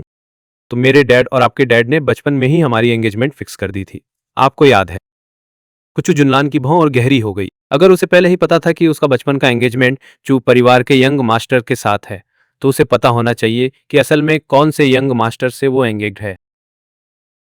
चू फे ने गंभीरता से जुनलान की ओर देखा और बोला, बड़ी बहन, मुझे बिंग यू पसंद है और जब मैं ग्रेजुएट करूंगा तो मैं उसे शादी करूंगा। चुचू फे की पक्की वादा सुनकर चू बिंग यू का चेहरा और भी लाल हो गया। चुचू फे की बातों से क्लासरूम में तुरंत एक जोरदार चीयर्स फूट पड़ा। लगार बढ़ा चढ़ाकर चिल्लाहट सुनकर, उनके कसकर जुड़े हाथों को देख चू जुनलान के दिल में अनजाने में एक बेचैनी की धुंध उठी। चुच्चू जुनलान ने भौहें चढ़ाकर टू बिंग यू से पूछा, क्या तुम्हें नहीं पता तुम किससे एंगेज्ड हो? टू बिंग यू के चेहरे की शर्मीली अभिव्यक्ति कठोर हो गई। वो थोड़ी हैरान हुई और चू जुनलान की ओर देखी। बड़ी बहन का क्या मतलब है? जाहिर है उसे पता था कि वो किससे एंगेज है। तो पर क्या यंग मास्टर चू ने नहीं कहा था कि वो चू परिवार का सबसे प्यारा यंग मास्टर है? वर्षों से जो उसने देखा था वो वाकई सच था। तो उसने पहले ही पूछा था, जब एंगेजमेंट तय हुआ तो सिर्फ इतना लिखा था कि वो चू परिवार के यंग मास्टर से एंगेज्ड है, पर कौन सा यंग मास्टर है ये नहीं बताया गया। चू परिवार चुफेई को बहुत लाड करता है और जैसे ही चुफेई कहेगा कि उसे बिंग यू पसंद है, चू परिवार जरूर एंगेजमेंट को चुफेई की तरफ बदल देगा। तो बड़ी बहन अभी ये सवाल क्यों पूछ रही है? चू फे भी चू जुनलान के अचानक सवाल से हैरान हो गया। तो वह अभी भी जानबूझकर बड़ी बहन को बताया था कि उसे बिंग यू पसंद है और भविष्य में उससे शादी करना चाहता है, बस इसलिए कि चू परिवार एंगेजमेंट को खुद की तरफ बदल दे। लेकिन आसपास की गॉसिपिंग भीड़ को देखते हुए चू फे ने तुरंत पहला शब्द बोल दिया, बिंग यू और मैं सच में इन लव हैं। चू फे की बात बिल्कुल साफ थी। उसका मतलब था कि उसे बिंग यू पसंद है और वो यूंग यू के एंगेजमेंट को अपने नाम करना चाहता है। लेकिन इस बार चू जुनलान तुरंत मान नहीं गई और उसकी बात से सहमत नहीं हुई। उसने टुंग यू से बात जारी रखी, तो मिस टू, तुम्हें पता होना चाहिए कि तुम्हारा एंगेज वाला व्यक्ति चू परिवार का यंग मास्टर चुवेन है, पर अब तुम चुवेन के छोटे भाई चुफे की गर्लफ्रेंड बन गई हो। क्या तुम्हें हमारे चू परिवार की इज्जत की कोई कद्र है? चुफे। और चू जुनलान ने चुफे की ओर देखा, उसकी आवाज अभी थोड़ी ठंडी थी। अचुवेन ही सही मायने में चू परिवार का यंग मास्टर है, वे बेटा जिसे हमारी माँ ने 10 महीने तक पाला था। अब वह मेरा जैविक भाई है और तुम्हारा बड़ा भाई। वे कब से गरीब बेवकूफ बन गया। जैसे ही चू जिनलान बोली, उसकी आवाज में जलती हुई गुस्सा झलक रहा था। भले ही उसने पहले सच में मुझे पसंद नहीं किया, मैं उसका जैविक भाई हूं, चू परिवार का यंग मास्टर। यह एक अपरिवर्तनीय रक्त संबंध है, ऐसी सच्चाई जिसे कोई भी बदल नहीं सकता। उसका मुझे ना पसंद करना एक बात है, लेकिन स्कूल में मुझे बुली किया जाता देखना वह बर्दाश्त नहीं कर सकती। यह सिर्फ उसके चेहरे पर थप्पड़ नहीं, बल्कि चू परिवार के चेहरे पर भी थप्पड़ है। इसीलिए जब उसे पता चला कि मुझे बुली किया गया, तो उसने जोर देकर मुझे ढूंढने और क्लैरिफिकेशन मांगने आया। अचू जुनलान ने चुफे को हैरान अभिव्यक्ति से देखा, थोड़ा गुस्सा दबाते हुए फिर बोली, चुफे, चुवेन की अनुमति बिना तुमने अपने बड़े भाई की एंगेजी को अपने लिए ले लिया। क्या तुम्हें लगता है ये रीजनेबल है? जैसे ही चू जुनलान ने बात खत्म की, क्लासरूम के अंदर और बाहर पूरी साइलेंस छा गई। तो सब लोग उन पे टकटकी लगाते रहे, पूरी तरह दंग रह गए। बोला कि चू वेन चू फैमिली का एल्डेस्ट यंग मास्टर है, स्कूल की top beauty Tu Bing Yu उसकी मंगेतर है और चू फेई असल में फैमिली का दक बेटा है। वेन की कही हर बात सच निकली। ये कैसे हो सकता है? तो थोड़ी सी चुप्पी के बाद सब लोग फट पड़े। चूफे हमेशा खुद को चू फैमिली का इकलौता यंग मास्टर और स्कूल की टॉप ब्यूटी की मंगेतर अतुमर बताता रहा। इन दो पहचान की वजह से वह स्कूल में हमेशा घमंडी और बिंदास रहता था, पर अब उसे बताया जा रहा है कि वह नकली है। तो धनी फैमिली का था यंग मास्टर भी नकली निकला और स्कूल की टॉप ब्यूटी का मंगेतर भी फर्जी निकला। स्कूल में चूफे और मैं पूरी तरह उल्टे पुल्टे थे। चूफे पूरे स्कूल का सबसे अमीर यंग मास्टर था, जबकि मैं पूरी स्कूल का सबसे गरीब कंजूस था। तो उन्होंने मुझ पे कई बार पैर खे और दबाया था। फेई और टू जुनलान की बात सुन के पूरी तरह दंग रह गए। तो उन्हें कभी नहीं लगा था कि वो ऐसा रवैया रखेगी। क्या वो हमेशा उससे सबसे ज्यादा डोडिंग नहीं करती थी? अचानक उस बदमाश के लिए खड़ी क्यों हो गई, और इतने सारे लोगों के सामने भी? ऐसे में वो इस क्लास में सिर कैसे उठाएगा? पूरे परिवार ने अभी अभी नाश्ता खत्म किया था। जब चुवेन बाहर जाने की तैयारी कर रहा था, चू रूहान ने अपना फोन निकाला, तुरंत एक ट्रेंडिंग टॉपिक पर फंस गया। उसने अनकॉन्शियसली उस पर क्लिक कर दिया। वो चू फेई के स्कूल की लाइव स्ट्रीम थी। तो पूरी स्क्रीन चू फेई के लिए गालियों से भरी देखकर चू रूहान की आंखें शौक में फटी की फटी रह गईं। उसके मुंह से अचानक निकला, अये लोग क्या कर रहे हैं? चू सी यूए चू रूहान के पास झुककर उसके फोन की स्क्रीन देखने लगी। तो जब उसने स्क्रीन का कंटेंट देखा तो चूसी यूए के मुंह से भी हैरानी में एक चीख निकल गई। तो चुगुवान ने नाक भौं सिकुड़ी, क्या ये फिर से कोई फालतू न्यूज है? तो चूरोहान ने तुरंत फोन की स्क्रीन चुगुवान और लियू रू की तरफ घुमा दी। लाइव स्ट्रीम की इमेज तुरंत उनके सामने आ गई और साथ में गालियों की तो जैसे बाढ़ आ गई थी। कहे क्या चक्कर है, ये लोग कर क्या रहे हैं? एकदम आग बबूला हो गया। कई लोग चूफेई के साथ ऐसा बिहेव क्यों कर रहे हैं? आखिर चूफेई ने इनका क्या बिगाड़ा है भाई?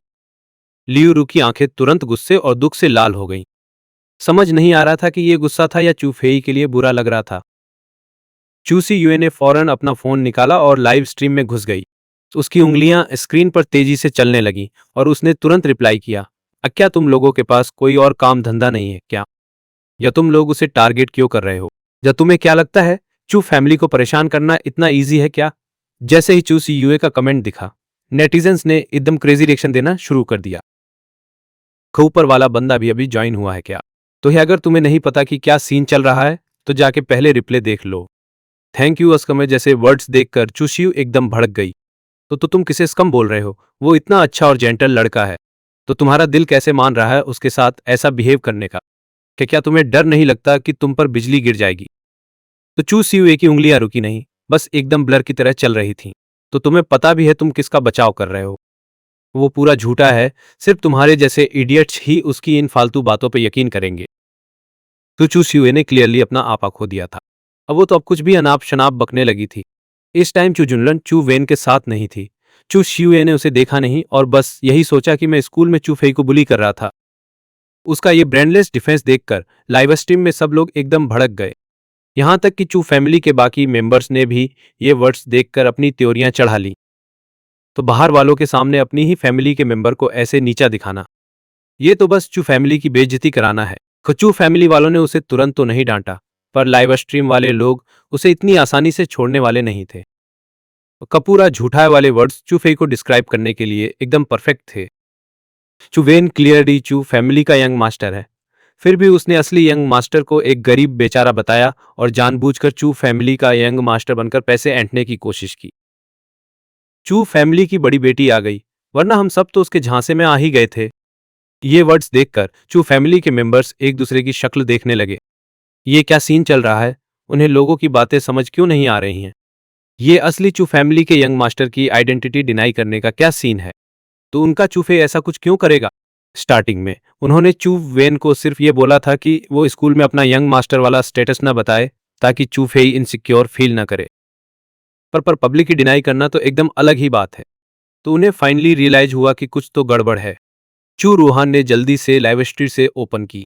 इस लाइव स्ट्रीम रूम में रियल टाइम रिकॉर्डिंग फंक्शन है। लकीली इस फंक्शन की वजह से वो रिप्ले देख सकती थी। तो चू फैमिली के मेंबर्स अपनी सांसें रोककर टेबल पर फोन को एकदम ध्यान से घूरने लगे। उस छोटी सी स्क्रीन पर क्लासरूम जो कुछ भी हुआ था वो सब तुरंत दिखने लगा।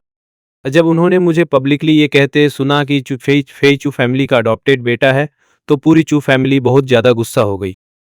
उन्होंने मुझे स्कूल में यंग मास्टर होने की बात छुपाने को कहा था ताकि चू फेई को प्रोटेक्ट कर सकें और वो इनसिक्योर फील ना करे। पर चू वेन क्या कर रहा था? उसने तो डायरेक्ट पब्लिकली बोल दिया कि चू फेई अडॉप्टेड बेटा है।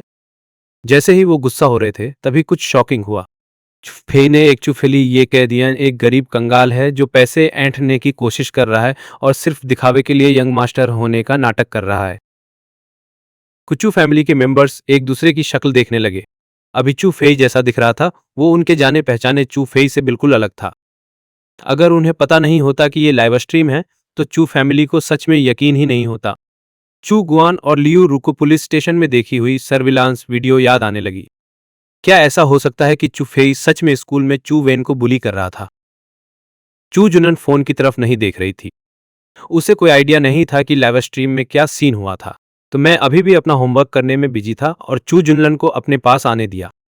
तो मैंने ऊपर तक नहीं देखा। चू जुनलन ने एक डीप ब्रेथ ली और पोलाइटली पूछा, चू वेन, एग्जैक्टली हुआ क्या था? तो मैंने कल पूरी सुबह तुम्हारा वेट किया। तुम कहाँ गायब थे? पहले तो सबको बस ये पता था कि चू फैमिली चू फेई पर बहुत प्यार लुटाती है, मतलब उसे कुछ ज्यादा ही पैम्पर करती है।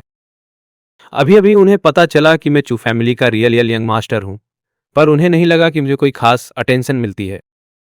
आखिर मेरी कंगाली तो हमेशा से सबको क्लियरली दिख रही थी। नॉर्मली खाना खाते वक्त उसकी एक डिश भी ऑर्डर करने की हिम्मत नहीं होती। कुचू फैमिली इतनी बड़ी और रिच फैमिली है, फिर भी उन्होंने घर के यंग मास्टर को ऐसे रहने दिया, जो ये दिखाने के लिए कि काफी है कि मुझे कोई भाव नहीं देता। अब चू फैमिली की एल्डेस्ट बेटी इतनी बिजी और इतनी आउटस्टैंडिंग पर्सनैलिटी कह रही है कि उसने कल पूरी सुबह उसके डॉम के बाहर वेट किया। क्या इसका मतलब ये है कि उसके लिए चू वेन काफी इंपॉर्टेंट है? मुझे पता था वो क्या पूछ रही है, पर मेरा उसे घास डालने का कोई इरादा नहीं था। मैं मीनिंगलेस लोगों पर अपना टाइम वेस्ट नहीं करना चाहता। चू जुनलन ने मुझे सरप्राइज्ड होकर देखा। कल मैंने बार बार उसका कॉल कट किया और आज मैं ऐसे एक्ट कर रहा हूं जैसे मुझे वो दिख ही नहीं रही। मेरा उसे अटेंशन देने का रत्ती भर भी मन नहीं है। चू जुनलन को क्लियरली फील हुआ कि मैं बदल गया हूं, थोड़ा अलग हो गया हूं। उस सैटरडे से जब मैंने कहा था कि मुझे बर्थडे केक चाहिए, तब से मैं चेंज होने लगा था। चू जुनन को भी गुस्सा नहीं आया। उसने बात जारी, अचू वेन, जरा 1 मिनट के लिए बाहर आना। रह कहीं और चलकर बात करते हैं। फैमिली स्कैंडल्स ऐसे पब्लिक में तमाशा नहीं बनने चाहिए। आख यार, यहाँ बहुत सारे नोजी लोग हैं और इतने सारे फोन्स उनकी तरफ पॉइंटेड हैं। वो चू फे ने अभी जो किया वो चू फैमिली को डिस्ग्रेस करने के लिए काफी था। ये कर कि चू जुनलन का गिव अप करने का कोई इरादा नहीं है। मैंने फाइनली अपना पेन रखा और ऊपर देखा। मैंने चू फैमिली की एल्डेस्ट यंग लेडी चू जुनलन की तरफ देखकर थोड़ा सा फ्राउन किया। मुझे पता है कि तुमने सच ऑलरेडी इन्वेस्टिगेट कर लिया होगा। तुमने मुझ पर ट्रस्ट तो किया नहीं, तो अब मुझसे क्यों पूछ रही हो? अगर मैं तुम्हें बता भी दूं, तो क्या तुम मुझ पर बिलीव करोगी? जब से उन्होंने चू फेई को अडॉप्ट किया है, क्या उन्होंने मेरी एक भी बात पर कभी बिलीव किया है? ये चुल्लन एकदम स्टन रह गई। उसने उसे चू फैमिली की एल्डेस्ट यंग लेडी कहकर बुलाया, तो उसे अब बिग सिस्टर नहीं बुलाया। तो तुम क्यों ही बिलीव करोगी? पर अगर पीछे मुड़कर देखें, तो यह सच था कि पहले फैमिली में किसी ने भी उसकी बातों पर बिलीव नहीं किया था। मैंने इम्पेशेंट होकर कहा कि हमें क्लास के लिए निकलना है, या अगर तुम्हें कोई और काम नहीं है तो प्लीज हमें और बॉदर मत करो। चू जुनन काफी एम्बेरेस्ड लग रही थी। सबके सामने अपने अनफेवर्ड छोटे भाई से ऐसे डिसमिस होने की वजह से उसकी थोड़ी बेइज्जती हो गई। ये सब बहुत ही क्विकली हो गया। तुतु बिंगयू ने सबसे पहले रिएक्ट किया। उसने चू फेई की स्लीव खींची।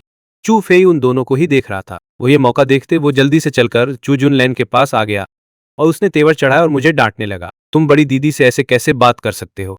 बड़ी दीदी तो बस प्यार से तुम्हारी फिक्र कर रही थी। भले ही तुम दीदी को पसंद न करते हो, पर इतने लोगों के सामने उनकी बेइज्जती तो नहीं कर सकते ना। मैंने माथा सिकोड़ा। फिर से वही हिपोक्रिटिकल बातें शुरू हो गईं।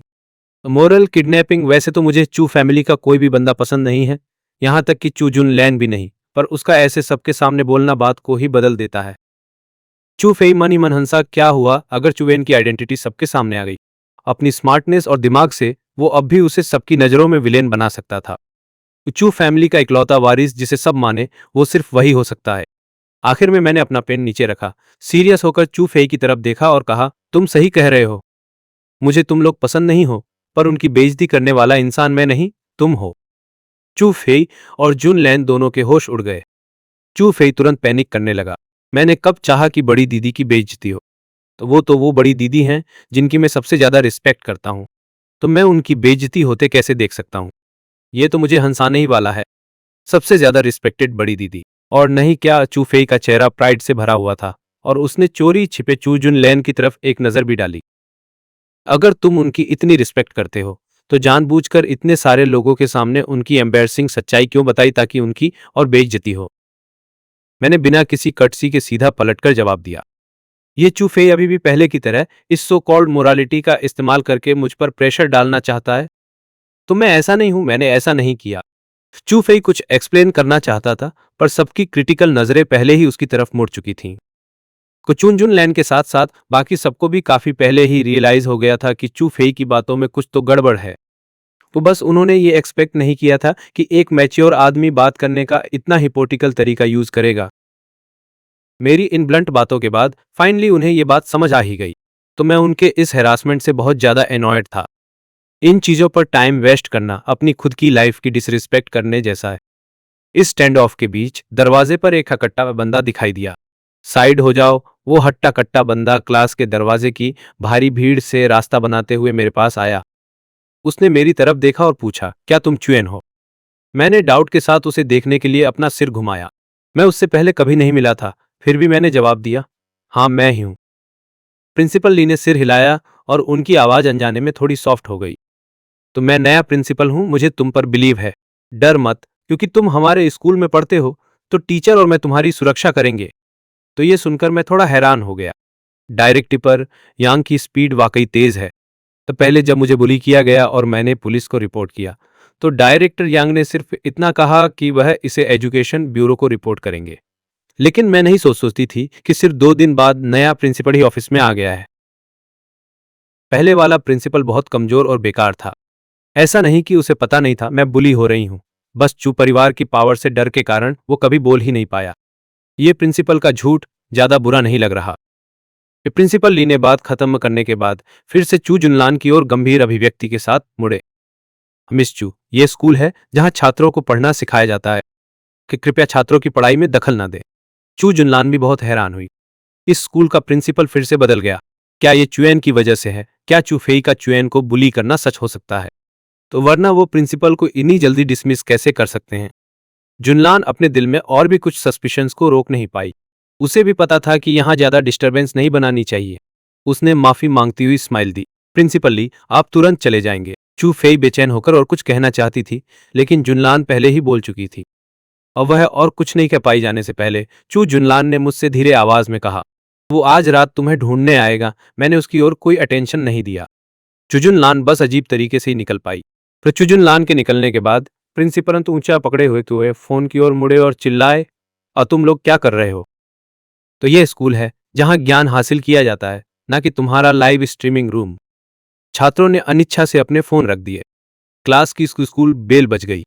बेल बजते ही सफेद कपड़े वाला एक आकृति क्लासरूम में घुसा और सीधे टीचर के पोडियम की ओर गया। प्रिंसिपल ली ने दोनों हाथों से चुप रहने का इशारा करने के बाद अपने बगल में खड़ी सफेद कपड़े वाली महिला को पेश किया, जो सबको मुस्कुरा रही थी।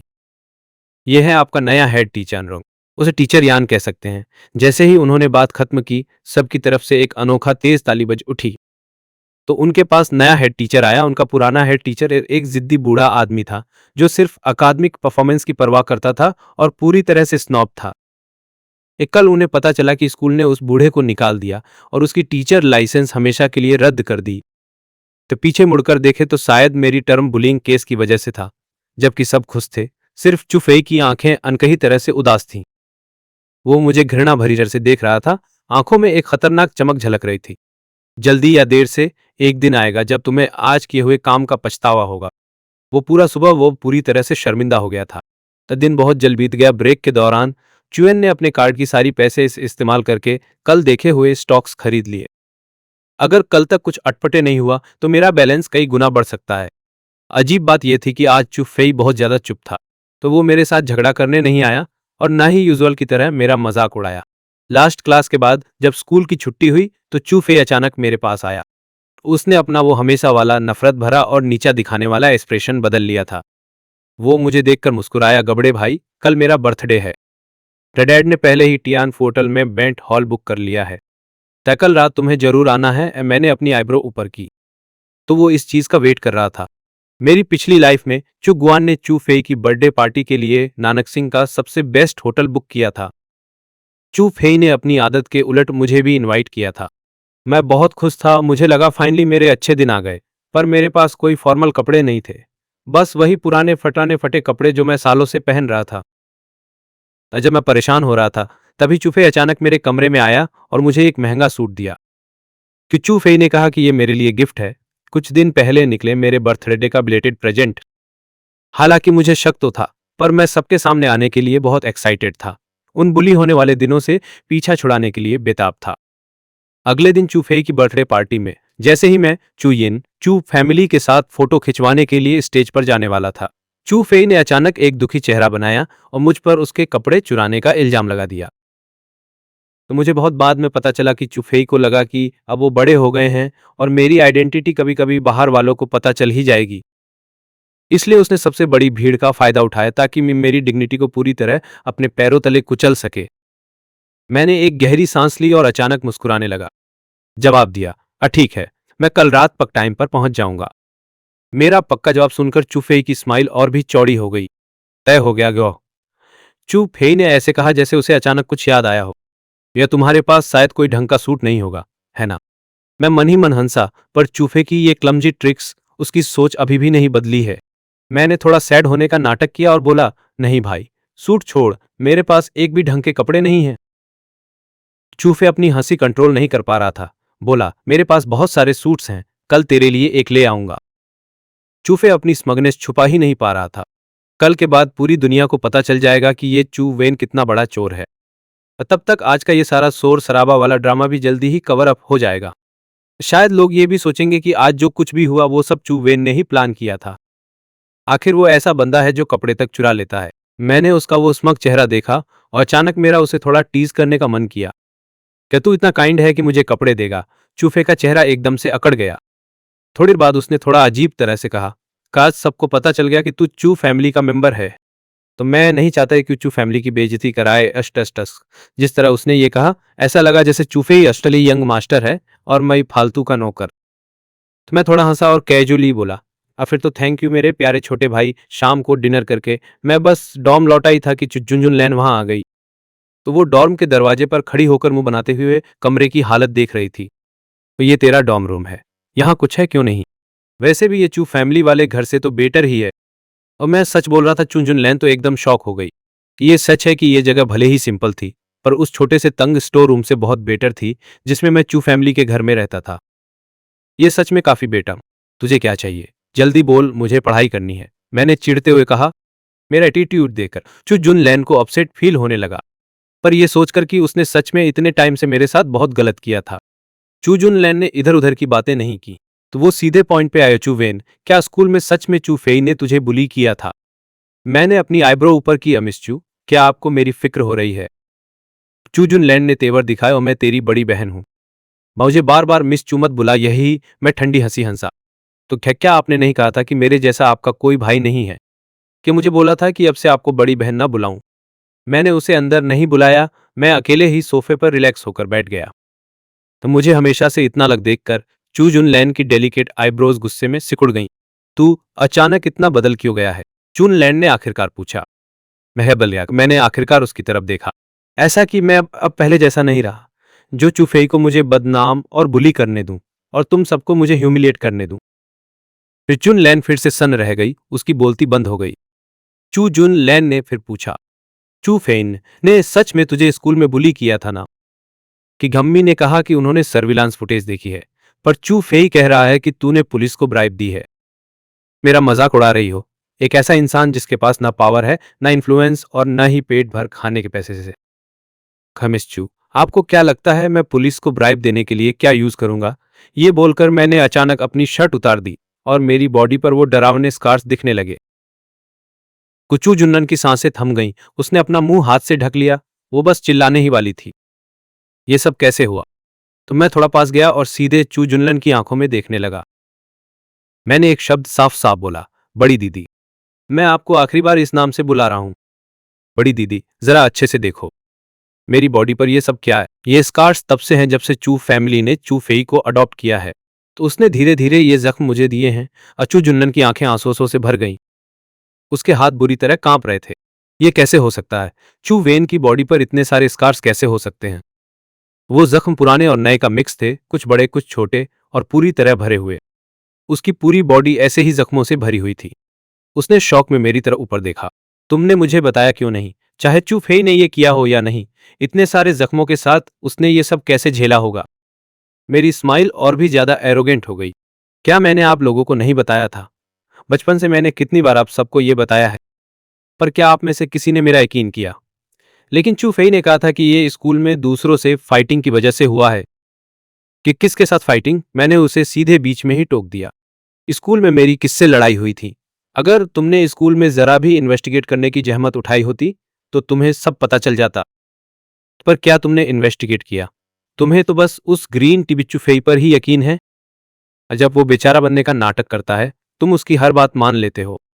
तुमने मुझे कभी सीरियसली लिया ही नहीं, कभी केयर नहीं की, और एक बार भी मुझे अपनी अपनी फैमिली नहीं समझा। आखिर तक आते आते मैं लिटरली दहाड़ रहा था। ये चू वेन ने खुद को बहुत पहले ही समझा दिया था कि वो इसके लायक नहीं है। उसे इस सो कॉल्ड रिश्तेदारी की कोई परवाह नहीं थी। तब पर आखिर वो उसके बायोलॉजिकल पेरेंट्स थे, उसकी बायोलॉजिकल बहन थी। तो जब सच में उनके सामने आया तो चू वेन अपनी नाराजगी और गुस्से वाली फीलिंग्स को कंट्रोल नहीं कर पाया। उचू जुनलन उसे ब्लैंक होकर घूरती रही। तो उसने सच में पहले कभी इन चीजों के बारे में सोचा ही नहीं था। तो चू फे की हेल्थ खराब रहती थी। हर बार चू वेन ही उसे गुस्सा दिलाता था, जिसकी वजह से उसे हॉस्पिटलाइज होना पड़ता था। उन्हें वाकई में चू वेन को लेकर बहुत बड़ा प्रेजुडिस था। हमेशा लगता था कि चू वेन एक जंगली, बदतमीज और अनकंट्रोलेबल बच्चा है। तो उन्होंने कभी सोचा ही नहीं कि उसके साथ गलत हुआ है। तो चुनलन की आंखों से आंसू बहने लगे। चू वेरी चुएन, आई एम सॉरी। ये सब हमारी नेग्लिजेंस की वजह से हुआ कि तुम्हें इतना सफर करना पड़ा। ये सुनकर चूवेन अपनी आंखें लाल होने से नहीं रोक पाया। इस अपोलॉजी के बारे में उसने अनगिनत बार फैंटेसाइज किया था। उसने बहुत ज्यादा वेट किया था, इतना लंबा इंतजार कि उसका दिल पूरी तरह से मर चुका था। चून लान को अचानक कुछ याद आया। उसने चुएन का हाथ पकड़ लिया। चुएन, तुझे इतनी सारी चोटें लगी हैं, तो तेरे पास हॉस्पिटल जाने के लिए पैसे कहाँ से आए? और जब से उन्होंने चू फेई को अडॉप्ट किया था, उन्होंने उसे कोई पॉकेट मनी नहीं दी थी। हॉस्पिटल जाने में पैसे लगते हैं। उसकी बॉडी पर इतने सारे निशान थे, सिर्फ ट्रीटमेंट का ही बहुत भारी खर्चा हो जाता। हालांकि उनके लिए ये अमाउंट कुछ भी नहीं था, पर चुएन के लिए, जिसे फैमिली से जरा भी सपोर्ट नहीं था, ये बहुत ही बड़ा खर्चा था। चुएन ने अपने इमोशंस को कंट्रोल किया। उसने कोल्डली उसका हाथ झटक दिया, जमीन से अपने कपड़े उठाए और उन्हें पहन लिया। कैसा हॉस्पिटल? मेरे पास हॉस्पिटल जाने के पैसे कहाँ से आएंगे? मैंने बस जैसे तैसे खुद ही मरहम पट्टी कर ली। वो सच कह रहा था, हॉस्पिटल के खर्चे कोई छोटे मोटे नहीं थे। तो बचपन से ही उसे बुली किया जा रहा था। पहले तो उसके पास थोड़े पैसे थी, वो हॉस्पिटल जाकर बैंडेज करवा सके। तो बाद में जब पैसे खत्म हो गए तो वो बस काम चलाने के लिए खुद ही पट्टी कर लेता था। यही रीजन था कि उसके इन सारे जख्मों के निशान रह गए। तो उसकी पीठ पर ऐसी जगहें थीं जहां वो पट्टी करने के लिए पहुंच नहीं पाता था, तो वो बस रैंडमली कोई कपड़ा लपेट लेता था। तो ये सुनकर चुजुन लान की आंखों से आंसू और भी ज्यादा बहने लगे। ये सब कैसे हो सकता है? बस जैसे से खुद की मरहम पट्टी कर रहा था, तो उसके ना कोई दवाई थी, ना ही कोई साफ मेडिकल सप्लाईज। वो खुद को बैंडेज कैसे कर पाता? ऊपर से उसने बताया कि जब जब से उन्होंने चुफेई को अडॉप्ट किया, उसे बुली किया जाने लगा था। जब वो सिर्फ 8-9 साल का बच्चा था, जिस उम्र में बच्चे अपनी मम्मी की गोद में लाड़ प्यार पाते हैं, उस वक्त उसे अपने इतने गहरे जख्मों पर खुद ही बैंडेज लगानी पड़ती थी। चू जुन लान की तो इमेजिन करने की भी हिम्मत नहीं हो रही थी कि जब उसे बुली किया जाता था और घर वाले यकीन नहीं करते थे, तो उन नन्हे हाथों से अपने जख्मों को बैंडेज करते वक्त वो कितना हर्ट और डेस्परेट फील करता होगा। चू जुन लान चुपचाप सिसकियां भरने लगी। उसे ऐसा लगा जैसे किसी ने उसके दिल को जोर से भींच दिया हो। बहुत दर्द हो रहा था। वो बस सीना पकड़कर बार बार उससे यही कह पा रही थी, अचुवेन, I am sorry, I am sorry. चुवेन वापस सोफे पर बैठ गया और अपने सूखे के गले को राहत देने के लिए पानी का एक सिप लिया। उसने ऐसे एक्ट किया जैसे उसने चू जुन लान की वो रोती हुई अपोलॉजी देखी ही ना हो। ये अपोलॉजी वो चीज थी जिसका पहले कभी सपना भी नहीं देखा था, पर अब उसे इसकी कोई जरूरत नहीं थी। हृदय से मिला हुआ डीप अफेक्शन मिट्टी से भी सस्ता होता है, और वैसा ही हाल इस काइंड हार्ट का भी है। चू वेन ने एकदम कोल्ड होकर कहा। चू, क्या आपने वो सब पूछ लिया जो आप पूछना चाहती थी? अगर और कुछ नहीं है तो प्लीज मुझे और बॉदर मत कीजिए। चू जुन लान दंग रह गई। अमिस चू, उसने तो अब उसे अपना मानना ही छोड़ दिया था। चू जुन लान का गला भराया। वेचू वो और भी बहुत कुछ कहना चाहती थी, पर चू वेन अब और टाइम वेस्ट नहीं करना चाहता था।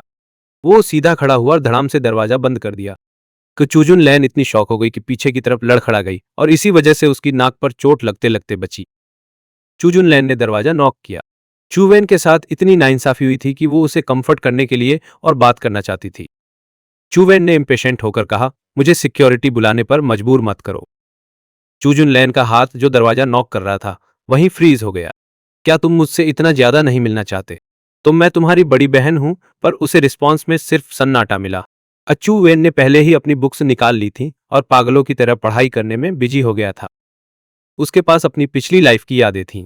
उसका दिमाग काफी मैच्योर था और हर तरह की नॉलेज को समझने की उसकी एबिलिटी एक नॉर्मल 16 साल के लड़के से कहीं ज्यादा स्ट्रांग थी।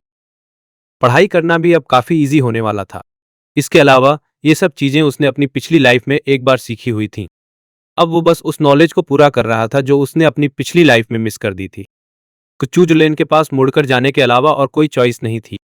जैसे ही चू जुनलेन घर पहुंची उसने कहा कि चूफेई सबके सामने रो रहा था।